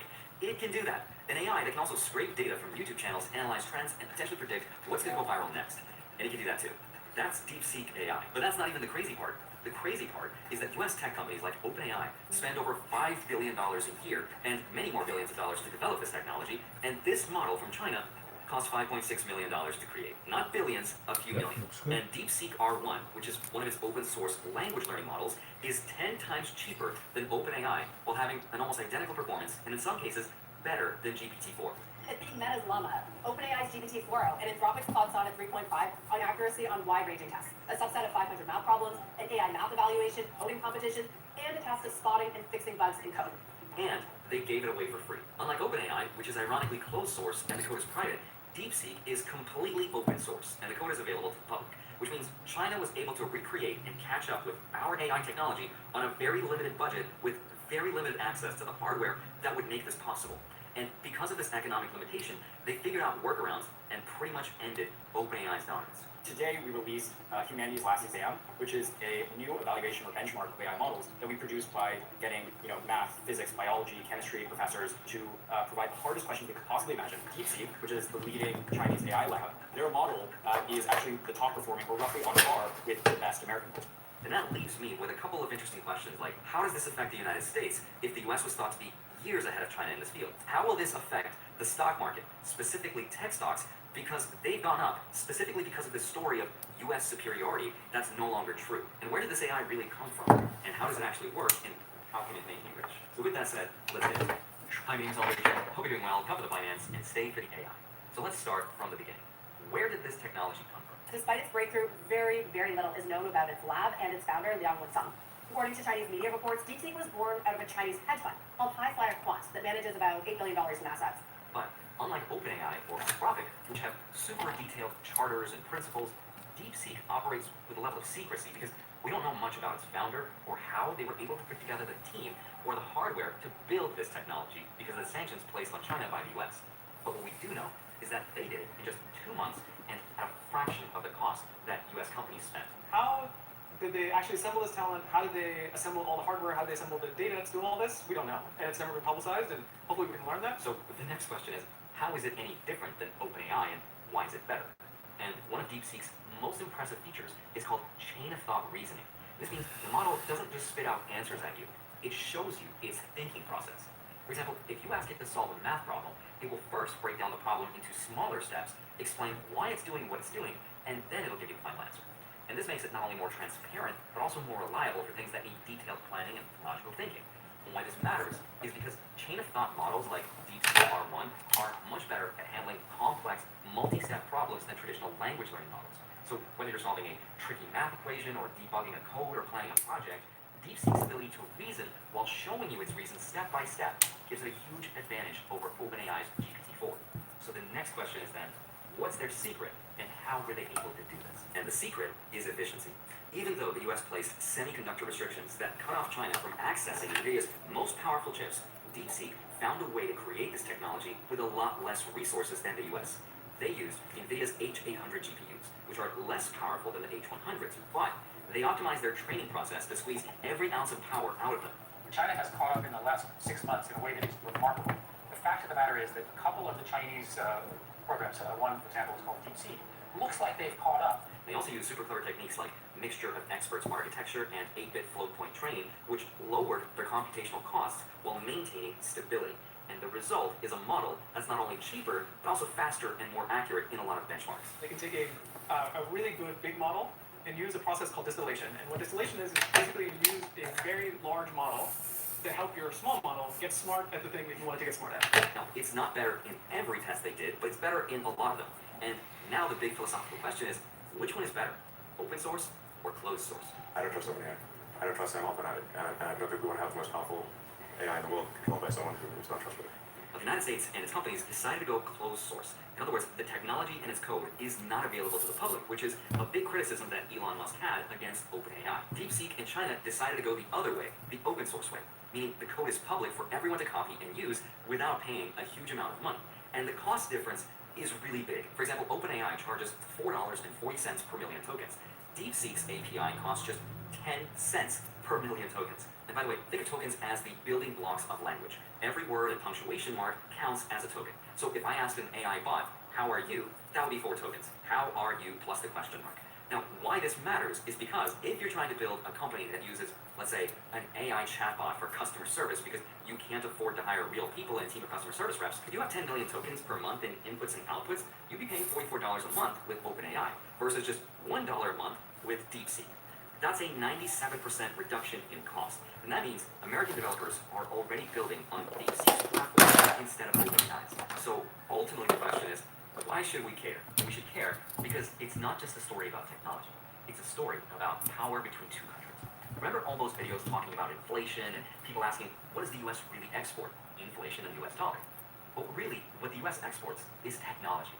Because for decades, the United States has been the undisputed leader in technology, AI innovation, thanks to companies like Apple and Google, Microsoft, Amazon, and now OpenAI.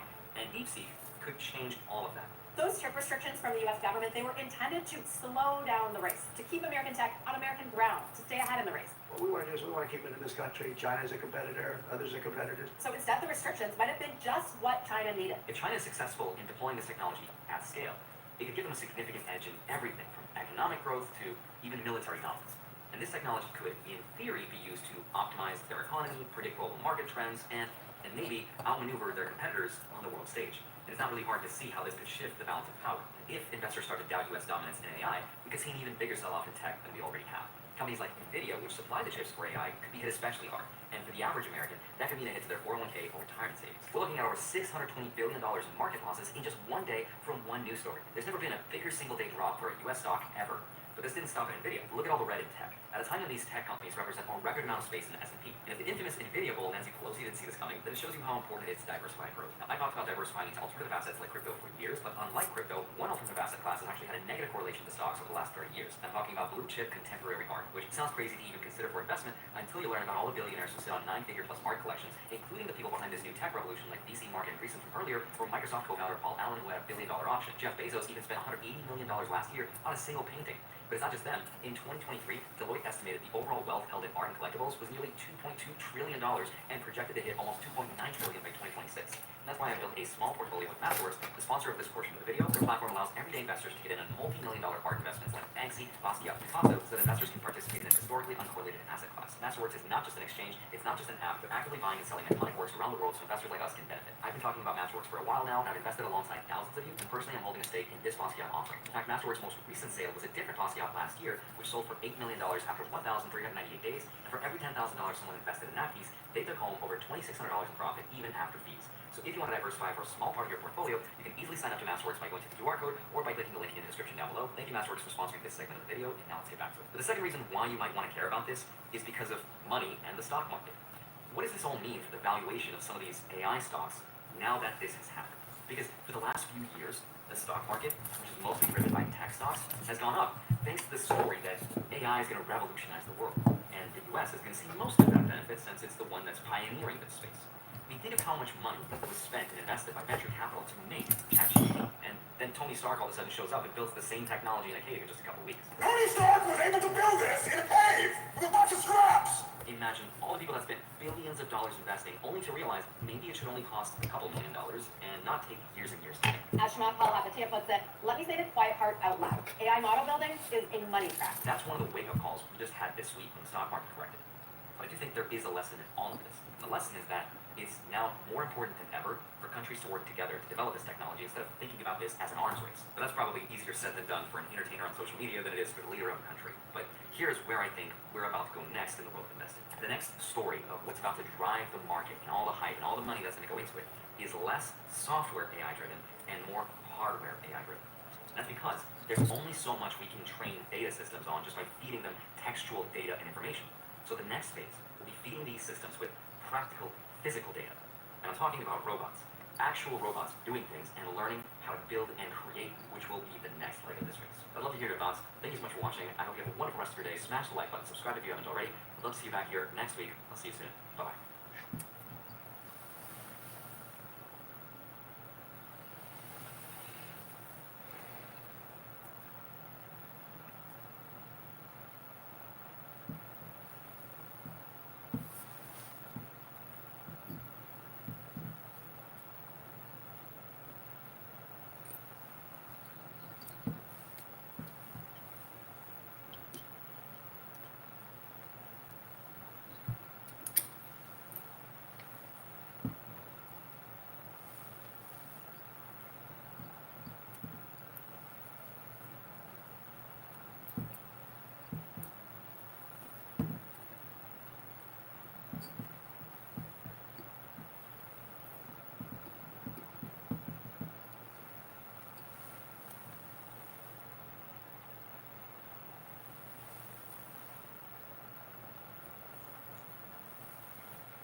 published a video a while back about a solid-state battery that's available to purchase for yourself today. But very quickly, questions sprang up around its solid-state bona fides. A few of you pointed me in the direction of a company that did a breakdown of Yoshino's battery that showed it wasn't solid-state. Once I looked at this report, I found myself falling down the rabbit hole. And during my descent, I've had multiple conversations with Tech Insights, the company that did the breakdown, as well as my friend and fellow YouTuber Ryan Dennis Hughes from the channel Zero Off, who organized a breakdown in a university lab. I also had multiple conversations with battery researchers and experts in the field. So the burning question now becomes, is Yoshino's battery actually solid-state? And if it's not, why is the company calling it that in the first place? There's a lot of solid information to unpack here, so let's get into this charging discussion. I'm Matt Farrell. Welcome to Undecided. This video is brought to you by 8 Sleep. Now, first off, I do need to apologize for the inaccuracy of my previous video, which is unlisted so the algorithm won't promote it. And I want to thank all of you who gave me tips and observations about the Tech Insights report that broke down the Yoshino battery cell. Those tips are what set me down the path of this follow-up video. And before publishing the original video, I did dig into one of Yoshino's claims about its battery technology, which was originally stated to use an inorganic polymer composite, or IPC, as the solid electrolyte. That's then paired with standard lithium-ion battery components, such as a graphite anode and nickel, cobalt, manganese, or NCM cathode. And when I researched using polymers as a solid electrolyte, it looked promising. It is something that many companies are experimenting with, and there's plenty of research papers on it. I also verified Yoshino's safety claims via thermal testing and nail penetration tests done by a third party. Again, based on the materials used, it seemed to check out, so I moved forward. However, what I didn't do was a breakdown of the cell myself. If I had, I would have found what Tech Insights found, which was that the anode and cathode were wet with some liquid electrolyte. Several other YouTubers have published videos showing themselves ripping with the cells and finding the same thing. A few also did some, I'll put some air quotes, penetration tests that showed the cells suffering from thermal runaway and burning. And just a note to everyone, that's not proof of solid-state status or lack thereof. Shooting batteries with arrows, using drills, or scraping away layers by hand is not how labs do nail penetration testing. It's also not safe. Solid-state batteries can still suffer thermal runaway and burn, because polymers or other reactive components can still burn. If you're creating enough damage for the anode and cathode materials to touch and short circuit, you're going to have a problem, solid-state or not. And I'll get into more of that later though. Regardless, the liquid inside looks pretty damning. The fact that there's a liquid electrolyte means that this isn't an all solid-state battery. That alone is what calls into question Yoshino's solid-state marketing claims, because they give the impression that it's all solid-state to some people when it's missing any kind of qualifier. But, and I know this is not going to go over well on the internet, it's more nuanced than that, which is how I ended up exploring the disorienting twists and turns of battery wonderland. I learned so much and found this absolutely fascinating. I hope you do too. And before we get into the nitty-gritty details, it's always good to make sure that you're well-rested to make sure your mind is working at peak capacity. And that's where today's sponsor, 8 Sleep, comes in. I've actually been using 8 Sleep for a very long time, like years, all the way back to their very first version. Their cutting-edge Pod 4 Ultra is the latest evolution of this really cool and hot technology. The Pod is a cover that you can add to any bed that's packed with sensors, heating and cooling elements that are all controlled with sophisticated AI algorithms. It's tracking your sleep stages, heart rate, respiratory rate, temperature, and a whole lot more, all without having to wear anything in bed. And the best part is that it can take action based on your specific needs to help you sleep better by regulating the temperature to help your body's sleep cycles. It can cool you down to 55 degrees Fahrenheit or warm you all the way up to 110 degrees Fahrenheit. Your bed literally gets smarter over time. You can adjust each side of the bed independently so your partner can have their own preferences. My wife is absolutely loving our 8 Sleep Pod. I've seen a huge improvement in how I'm sleeping each night and miss it when I'm traveling and staying in hotels. Ready to take your sleep and recovery to the next level? Head over to 8sleep.com/MattFarrell and use the code MATT to get $350 off your very own Pod 4 Ultra. The best part is that you still get 30 days to try it at home and return it if you don't like it. But I'm confident that you will keep it. And trust me, your body will thank you for this investment in better sleep. They're shipping to many countries worldwide, so again, see the details at 8sleep.com/MattFarrell. Thanks to 8 Sleep and all of you for supporting the channel. The beginning of the journey to figure out what's going on with Yoshino's battery requires a clear answer to the biggest question: what the heck is a solid-state battery? Now, pause the video and drop your definition of a solid-state battery into the comments. And I have a feeling I know what most of you are going to write. Your understanding is probably about the same as mine, which is that a solid-state battery has a solid-state electrolyte, and maybe that there's a lithium metal anode. But I bet a lot of people also wrote that it has no liquid electrolyte, period. And here's the thing though, the only qualifier for a solid-state battery is the use of a solid-state electrolyte as part of the battery cell. And one view of this is that underneath the general term solid-state is all solid-state, which is the ultimate goal, no liquid at all. However, and let me be very clear on this, including some amount of liquid electrolyte in the cell doesn't automatically disqualify the battery from being some form of solid-state battery. Instead, it puts it into a kind of subcategory. Think of it like a genus and species. The genus is solid-state. The species can be all solid-state, semi-solid state, quasi-solid state, and whatever else you want to pick. In fact, the amount of liquid present in a solid-state battery gives you the sense of what type of battery it is. I spoke to Ali Hazali, the expert who broke down the battery for Tech Insights, about this exact thing. So the standard definition in the industry that is the amount of the electrolyte in more than 25% of the weight of the active part of the battery is going to be lithium iodide. If it's less than 10%, it's going to be central different. If it's less than 5%, there's going to be quasi different. In this situation, we get some advantage from the solid-state technology, but it's not all solid-state batteries. So it's better to call this type of battery semi-solid-state battery, or if they have a very small or tiny amount of the electrolyte, call them quasi-solid-state battery. I like the clarity of how he's defining the differences between semi and quasi-solid state with those percentages, but something I found very interesting in my investigation is that the 5% difference between semi and quasi-solid state for the liquid content really details the liquid's role in the electrolyte's function. For instance, a solid ceramic electrolyte typically doesn't flex or conform to a surface well, which might introduce additional resistance with the anode and cathode contacts. So a small amount of liquid, like a quasi-solid state battery, actually helps the ceramic make better interfacial contact with the anode and the cathode by filling in those gaps. If the liquid content were increased, the ions might partially travel through the liquid and through the solid-state electrolyte to get the best of both worlds and still be safer than a mostly liquid electrolyte. So hopefully that gives you a better picture as to why it can be advantageous to have some liquid in a solid-state battery. And that said, different companies and research organizations will give you different frameworks for how they categorize solid-state batteries. Some definitions focus on the percentage of liquid electrolyte, others focus on the benefits that you get out of the battery to determine semi, quasi, hybrid, or what other term you might want to use. Even among experts in the field, there doesn't appear to be a clear-cut definition or consensus on what is considered a solid-state battery. And on that point, I had a chance to talk to the Chief Technology Officer and co-founder of QuantumScape, Tim Holm, recently. Here's what he had to say about the definition of solid-state. Could you kind of walk through at a high level? It's not QuantumScape specifically, but like, what is a solid-state battery? What makes it different from a traditional lithium-ion battery? Yeah, well, I have a lot of empathy with people who are confused because there isn't a definition that everyone subscribes to of what is a solid-state battery.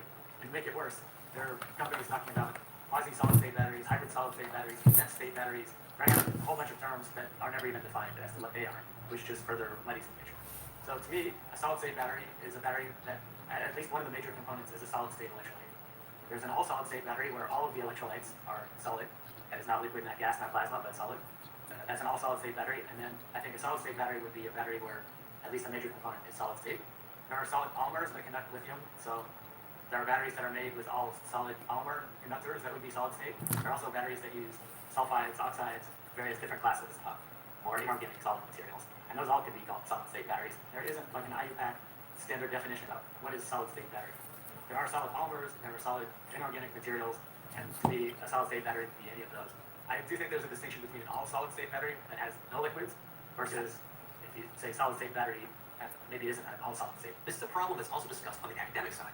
I came across research papers that were proposing a better way to classify these new battery technologies because of the confusion around how current definitions are used. The 2023 paper, Topology of Battery Cells from Liquid to Solid Electrolytes, goes as far to say, as research attention has recently expanded to diversifying the electrolyte chemistry, all solid-state batteries and hybrid cells have become more prominent. However, there are several different types of electrolytes used in all solid-state batteries, and some electrolytes rely on the help of a liquid additive during cell operation. In line with this, the liberal use of descriptive terms for cases combining different types of electrolytes and materials, such as hybrid, composite, quasi-solid, semi-solid, or almost solid, leave room for ambiguity about the electrolyte composition and ion conduction mechanism. Basically, these researchers are proposing defining the battery based on the main ion conduction mechanism of the electrolyte. This might help to better classify battery types and lessen the amount of disagreement on what is considered a solid state. But the one thing that there's no disagreement on, which is also probably what most of you wrote in the comments, is that an all-solid-state battery has no liquid electrolyte. Zero. Zip. Zilch. Nada. However, as I just explained, that's not the only type of solid-state battery. Also, it's extremely important to remember that a solid-state battery isn't limited to a specific chemistry. What we're focused on is the electrolyte material. So for a battery that has a standard graphite anode and an NMC cathode, it's still lithium ions shuttling around. In other words, it's still a lithium-ion battery, but with a solid-state electrolyte as well, the shuttle. And that leads me to the question, ask yourself, why do we want a solid-state electrolyte? It's not because it's what the cool kids are doing. It's all about the benefits that we get from that solid-state material. The big selling points that we hear all the time are safety, longevity, and energy density. So even if a semi-solid-state battery has some liquid in there, if it can deliver on one or more of those benefits, that's what's important. Now let's get into the details of what's inside Yoshino's battery cells. When I first heard about the Tech Insights Yoshino breakdown, I downloaded the free report that you can get on the Tech Insights website. And while the free report did include some photos of the cells and the wetness of the separator, it raised more questions than it answered for me. In my first conversation with Tech Insights, it turned out that its team had fully tested some of the chemical makeup of the separator because the examiners concluded that it wasn't solid state immediately after seeing the liquid electrolyte. That's understandable, but many of my questions stem from what Yoshino was claiming with the company's solid state electrolyte. Tech Insights was very accommodating, and his team was willing to go back and run some further analysis on things like the separator to fill in these gaps. The Tech Insights team that provided me with some photos and videos of what they saw when they opened the battery pack. The first thing to point out is the battery identification stamp. And you can actually find the safety data sheet that's associated with this number with a simple Google search. I have personally confirmed that this is Yoshino's battery. Some have pointed to this saying that the lithium-ion cell is a damning piece of evidence. It's not. As I mentioned earlier, solid state is not a specific chemistry, and Yoshino is using standard graphite anodes in nickel manganese cobalt cathodes. It's lithium-ion, so this is not shocking. These safety data sheets also don't share all of the details of battery chemistries, so you can't rely on them to fully list out every single ingredient. They're partial information at best. The cracked open cell should look familiar if you've seen some of the other YouTubers that ripped open their packs. You can see here that there's clearly a liquid. And right off the bat, this challenges any assertion that this is an all solid-state battery. But it doesn't mean that it's not some form of solid-state battery. You can even see the electrolyte liquid evaporate as it's exposed to air. Over at Tech Insights, I'll be performed tests like scanning electron microscopy analysis, or SEM, and energy dispersive spectroscopy, or EDS. It's also known as EDX too. And these give you a closer look at the microscale surface features of a material as well as its chemical composition. Fourier transform infrared spectroscopy, or FTIR, provided more details on what the polymer was as well. And with these processes, they're able to fill in the blanks on what actually makes some of Yoshino's battery stuff tick. And this is the stuff I was super eager to hear about. The cathode was kind of the as they explained that it was the emissive material. The anode was graphite, so no trace of the entity from other particles. The separator is a polymer. The separator is a little bit different from the regular lithium-ion battery because they have some PVDF on the separator side, which actually helps them to pass the nail down. So it's better to safe because the separator it has something functional, but it's not good because there's a lot of electronics in it. The result is very even it's really functional that it is really a 10,000%. So let's break this down a little bit. Ali did confirm the chemistry of the anode is graphite, just like Yoshino claims. He also confirmed that the cathode is NMC, just like Yoshino claims. Also, the PVDF he mentioned is a type of binder that's usually used to hold the materials in the anode and the cathode together. It's chemically stable, offers good adhesion, and it looks like it may have been used to adhere the separator. But it's the separator where things get a little spicy. In my words, not Ali's. Now here's why I say that. As I mentioned earlier, Yoshino's IPC solid-state polymer approach is a valid path some companies are taking towards bringing some form of solid-state to the market. In fact, a research paper titled Tailoring Inorganic Polymer Composites for Mass Production of Solid-State Batteries hits on this precisely. Now, I was told that more and more of these researchers on the paper are involved with the Yoshino battery development, so this is the perfect place to look to figure this out. And the paper hits on aluminum oxide and inorganic polymer composite electrolytes to enhance ionic conductivity. Now, specifically, aluminum oxide nanoparticles are cited as an effective way to suppress the crystallization of polymers by lowering its glass transition temperature. And technical jargon aside, it's basically helping to keep those lithium ions flowing and can have a significant boosting effect for polymer-based electrolytes.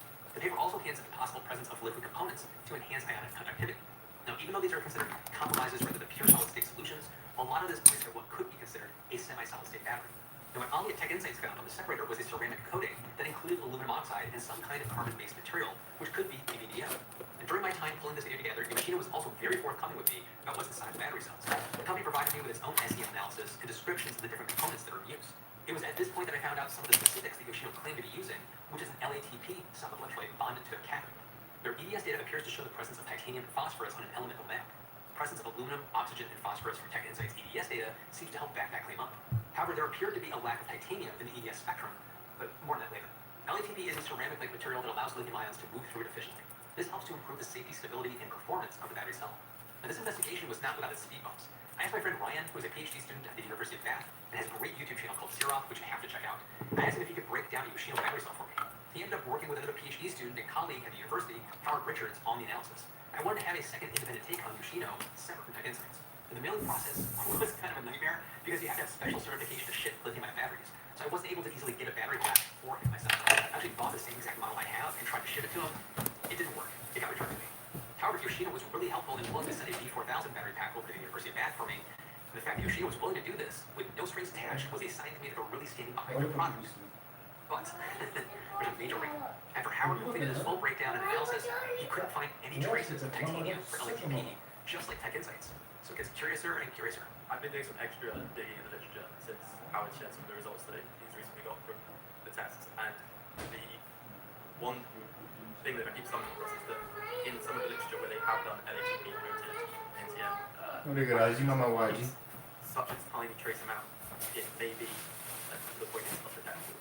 So you're talking like 0.5% by weight, which I'm not sure how you would be expecting to find that from the testing, but there's a chance that it's so small that if it is Jan?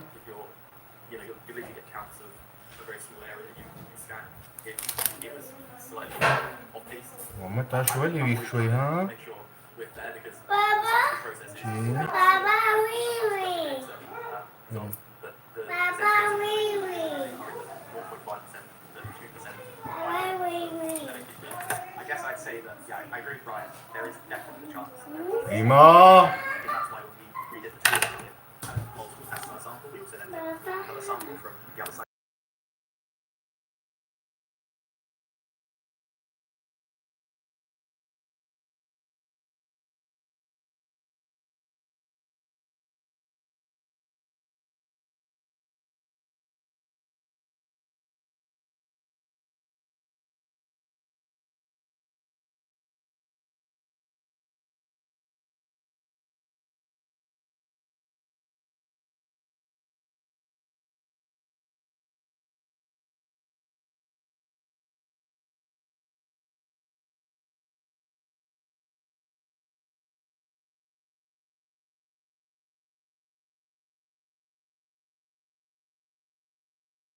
It might not sound important.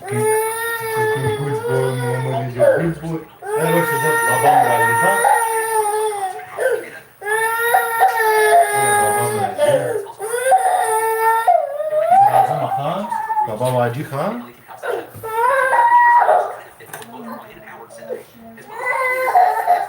For the characterization of component materials, EDS testing may not be sufficiently accurate, as it may fail to detect metal elements present in low concentration. It is recommended to use elemental mapping or use inductively coupled plasma analysis for detecting metal elements with low content to ensure more precise measurements. So it looks like the EDS test that Ali, Howard, and Ryan ran weren't sensitive enough to detect the LETP. But wait, this part gets a little weirder. Yoshino also said that the reason why Ryan and Howard found zero traces of the LETP is because the B4000 battery Yoshino sent uses a different cell makeup than the one in the B330 that I have, which is also the same model that Tech Insights tested. A direct quote from an email I got from Yoshino: because we didn't inform the factory which unit we had sent to Ryan and only mentioned to them the Tech Insights article, they rightly assumed we were referring to our 16.2 amp hour battery used in 3 of our 4 models. The battery does in fact use the LETP electrolyte, which I'll come back to. Our 54 amp hour battery that Ryan tested from our B4000 uses an inorganic organic composite polymer electrolyte, or CPE, composed PVDF and silicon oxide, which is still classified as a solid electrolyte. So yeah, this really had me scratching my head. Yoshino did offer to send the B330 over to the University of Bath so that Ryan and Howard could do another breakdown that is truly apples to apples for comparison with Tech Insights. However, after all the conversation I've had with both Ali, Ryan and Howard, and others, it was clear this wouldn't change the fundamentals I was trying to dig into. There's a plausible explanation for why Tech Insights didn't detect the LETP because of the types of tests that Ali ran. And for the other battery, Howard found a coating of silicon oxide on the cathode that he tested, which fits with Yoshino's claims with the 54 amp hour battery cell. But at the end of the day, both cells had liquid electrolytes, a separator, and solid particle coatings, which have difficult to determine compositions. So was Yoshino's marketing of just solid state accurate or not? That brings me right back to what even is a solid state battery. Ryan and Howard also accompanied me on this visit to the solid state looking glass. Here's their thoughts on it. The idea of a solid state battery is to replace both that liquid and the separator with one kind of polymer itself, so one plastic. So essentially you're taking the separator, making it something slightly different, and then you get rid of the liquid, and you just have that separator there. So you kind of do 2 jobs in one. It's very simple to think about. Instead of 2 components, you think of one. That's important because Yoshino doesn't have a solid state electrolyte pulling double duty in the battery cell. Instead, the company's batteries still have the standard separator plus the liquid electrolyte along with their solid state coating on the cathode. So okay, here's maybe where I land on it. I think we need to have all solid state or semi-solid state, and I don't think solid state is in the middle of that, if that makes sense. So I think that it's more useful to define all solid state batteries or semi-solid state batteries or liquid electrolyte. I think where I'm having issues coming up with a definition is for solid state battery, which maybe is where it becomes difficult to define because how solid is equal solid. So I think for me it's liquid, semi-solid state, all solid state. I think those are my categories. And within semi-solid state, that's where you get the spectrum. So now we've reached the crux of this video. Just what kind of battery is Yoshino selling? We can all agree that it's not all solid state. There's no debating that. But based on what I've seen from Tech Insights report and the research papers, this is much more akin to a semi-solid state battery. Yoshino updated its website after this controversy exploded to try to provide some explanations. The company says the liquid accounts for about 5-10% of the battery's volume and remains as a result of the manufacturing process. And I'm going to play a couple more bits from the conversation with Ryan Howard, but please do note that this is before we knew that the cell that they tested was not the LATP model we expected. If I had to put my house deposit bet on what it is, I think it would be, as Howard mentioned, it's got this polymer electrolyte in there, and I think that's part of what's improving the safety, because we saw on puncher tests that it was performing slightly better than other comparable NMC batteries. So I think that they had some safety benefits there.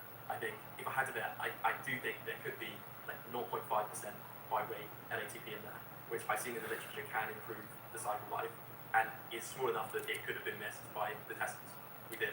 That conclusion means that it is so far, to be 0.5% of something that can be used as a solid electrolyte is so far down the spectrum, I would have to put it as maybe not even. I wouldn't even put it semi-solid state. I don't think I would call it enhanced AMC. And I can't hand on my heart say that they don't use LATP, because from what I read in the literature, it can be really hard to swap when you've got such tiny amounts of stuff in there. That kind of links into my conversation with Tim Holm, the CTO of Quantum State, when he said a solid state battery is a battery that at least one of the major components is a solid state. Is it a major component or not in Yoshino cells? That's where I think the debate is happening.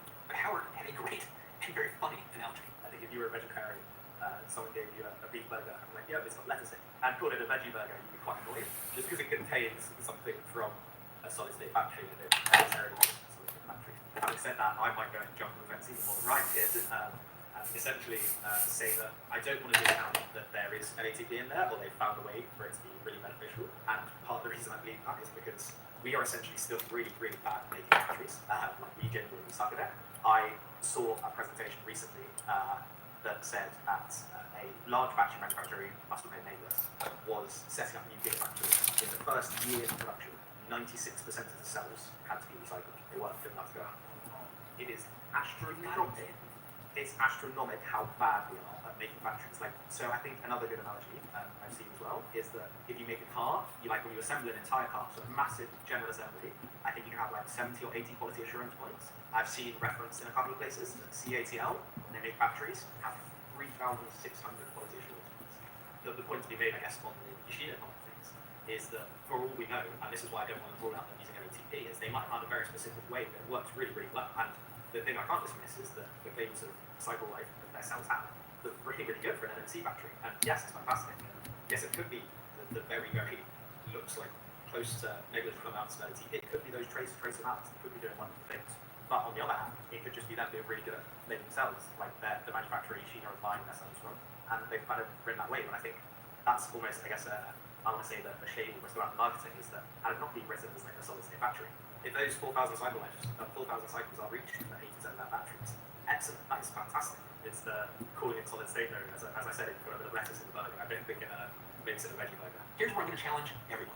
Does any of this actually matter? Are we debating semantics here? Personally, I think it's what the battery can actually do that matters. But companies have a responsibility to be transparent about what they're selling, and consumers deserve to know exactly what they're buying.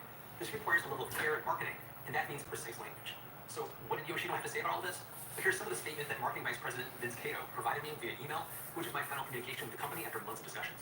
We've always subscribed to the universally accepted definition of what constitutes a solid-state battery, and that is a solid-state battery is one that contains a solid-state electrolyte. Our batteries absolutely meet this definition by utilizing a solid-state electrolyte in place of liquid or gel electrolyte found in traditional lithium batteries. Yoshino's power stations all use lithium, nickel, cobalt manganese batteries with an inorganic polymer composite electrolyte that is recognized by the scientific community as solid-state. There's also a couple of problems here that you might have noticed right away. But before I address those, I should note that the statements I just read are word-for-word copy from what's already existing on Yoshino's website at the time of writing the script. Now we'll set that aside. First off, universally accepted. The whole reason I'm making this video is because the definition of solid state is so contentious. Secondly, we now know for a fact that Yoshino's batteries contain a liquid electrolyte. So it is not true that the solid state electrolyte is used in place of liquid or gel, at least in whole. The company claims its battery is solid state, but despite the presence of liquid electrolyte, Yoshino is not clarifying that its products aren't all solid state. In fact, its official position is explicitly in favor of opting for less precision when describing this type of tech. As written in the company's statement to me, along with many experts in this field, Yoshino agrees there should only be two classifications of solid-state batteries, all solid-state and solid-state. If consumers are misled to believe that there are other qualifiers, the market will be awash of manufacturers claiming hybrid or semi-solid-state. But wouldn't you agree that lettuce on a beef burger doesn't make it a veggie burger? I'd argue that by having no qualifier or just calling it solid-state makes matters worse. Sticking to a broad definition would lump an incredible number of battery types together, each with wildly varying solid-state benefits. That binary framework doesn't help the consumer understand what they're getting inside. I'm going to step away from the metaphorical grill here and use a computer analogy instead of a burger one. An all or solid categorization system would be like computer companies advertising multi-core CPUs inside their machines, but not saying how many cores or clarifying the operating speed. If it's more than one core, it's multi-core, sure. But is it 12-core or 2-core? And what speed do they operate at? Yoshino also said in the email that it asks all potential customers to focus on the tangible benefits our advanced batteries provide. On that, I agree. So let's go over this. Is Yoshino's battery safer? Yes, it is. Now, I know those YouTube videos of it catching fire looks bad, but here's the newsflash. Solid-state batteries can catch on fire. They're just a lot less likely to, and it also depends on the exact type of electrolyte that's used and the damage done. Ceramic isn't going to burn, but polymer can.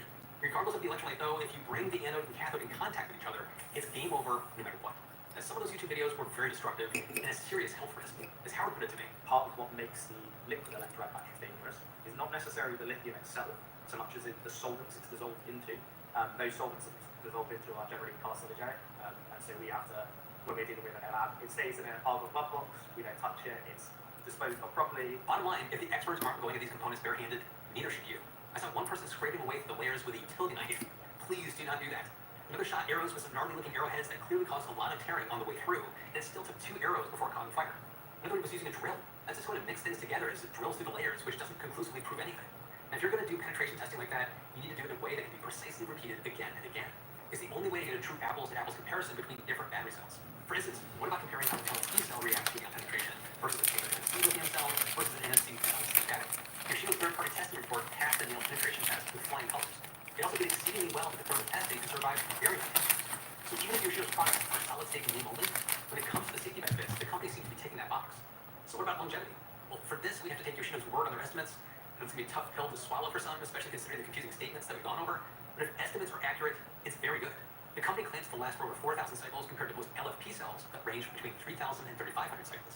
Again, another box potentially ticked in the solid-state benefit column. Side note though, LFP's that 3,000 to 3,500 cycle life is incredible. That battery cell will most likely outlast most of the other components that are inside the product. LFP is fantastic and very safe. So what about energy density? Well, this is where Yoshino does not ace the test if you compare their nickel cobalt manganese semi-solid state setup to a pure liquid nickel cobalt manganese setup. It's really not all that different. However, what they've done is create an NCM battery pack that's as safe or safer than LFP, which also means a higher energy density for the final product. Now, on this one, I'll give them partial credit. Now, based on all of that, we're seeing some of the benefits of solid state in their final product that a consumer can have in hand today. Yoshino may have made a better and safer NCM battery because of the solid state electrolyte setup they're using. But that's all Alright, you guys, this is it. in the description of his battery pack's composition, intentionally Let me quickly or otherwise. For clip instance, this in when Ali and I there. talked, he mentioned that they assumed it might be a lithium metal battery anode because of the claimed higher energy density in the marketing materials. At that time, on one of the pages, it talked about their solid-state lithium battery, not lithium-ion, which gives the impression that it might be lithium metal. At the time I wrote this script, Yoshino was displaying a quote from the Washington Post on an official website that talks about the benefits of solid-state batteries. It reads, solid-state batteries which do not contain liquid electrolytes and can charge quicker, last longer, and be less prone to catching fire than the lithium-ion batteries currently in use. The part that jumps out at me is, which do not contain liquid electrolytes. But Yoshino's does, and by having that quote on the website, the company is setting false expectations. Perhaps the definition of liquid electrolytes might be all liquid electrolytes. Again, semantics are a pain when defining the materials for a solid-state battery, but the ambiguity seems helpful from a marketing standpoint. Not to mention, it's a little odd to use an out-of-context quote from a news article that's specifically about car batteries to describe your own product that's intended for a completely different Alright, this is now the moment of truth. We're gonna use the fire stopper. And hopefully she's good. Lying about the benefits of its battery, when it comes to safety, lifespan, and so on, it looks like it does what it claims. However, the high-level term solid state leaves the door open to interpretation as to what kind of solid state. It'd be understandable for a consumer to immediately jump to all solid state, which sets themselves up for disappointment when the battery is cracked open to reveal a liquid. That doesn't mean that it's not solid state, it's just not all solid state. Other battery companies that make similar products, however, make the distinction and call themselves semi-solid Awesome, state. guys. For instance, one company, Zenger, markets their battery as a semi-solid state NMC battery. Even though what that means will still vary based on who you ask, that alone helps set better consumer expectations. In other words, this is not all solid state. Based on what we've talked about today, I'll let you have your own conclusions by Yoshino, but from a technical standpoint, here's what we can at least conclude by this battery. One of my science advisory board members put together a great report for me in all of this. Here's his summary breakdown. Based on the gathered information from tech insights, our academic collaborators, and Yoshino itself, it appears that the Yoshino battery cell, at best, likely consists of a semi-solid state or hybrid battery architecture. It is certainly not an all-solid state battery. The anode is graphite, and the cathode is based on NCM chemistry, which can still be flammable. The electrolyte separator consists of a polymer, which is likely PVDF, coated with a ceramic material, which is alumina or silica particles, depending on the sub-tested. LATP may or may not be present as some of the elements are shown, but still lacking a detectable amount of titanium. And liquid present is likely lithium isofluorophosphate in a solvent, which is seen in the SDS, and works in tandem with the cell components to achieve energy densities that are close to or exceeding that of traditional lithium-ion batteries. It is difficult to determine the specific type of battery since we do not know what conduction mechanisms the battery follows and the quantities of materials used for the electrolyte. As a potential IBC electrolyte with liquid content, it could have a gel-like structure or more broadly consisting of a hybrid material composition that could still be under the solid-state umbrella.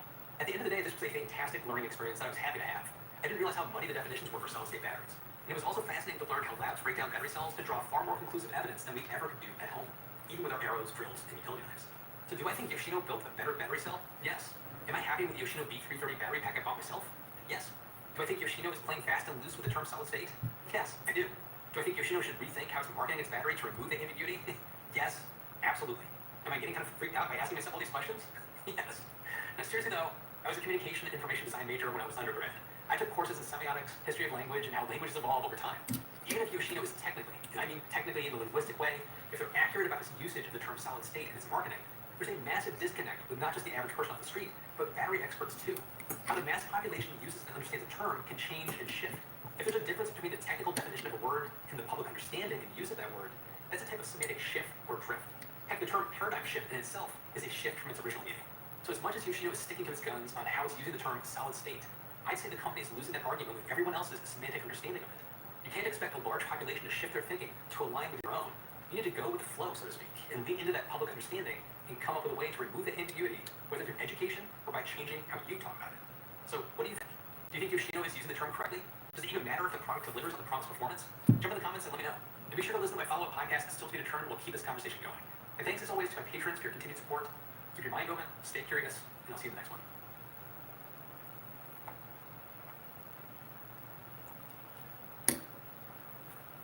We'll just tape it for now.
This is my favorite buzzer.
Coachella. Coachella. Coachella.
solid one.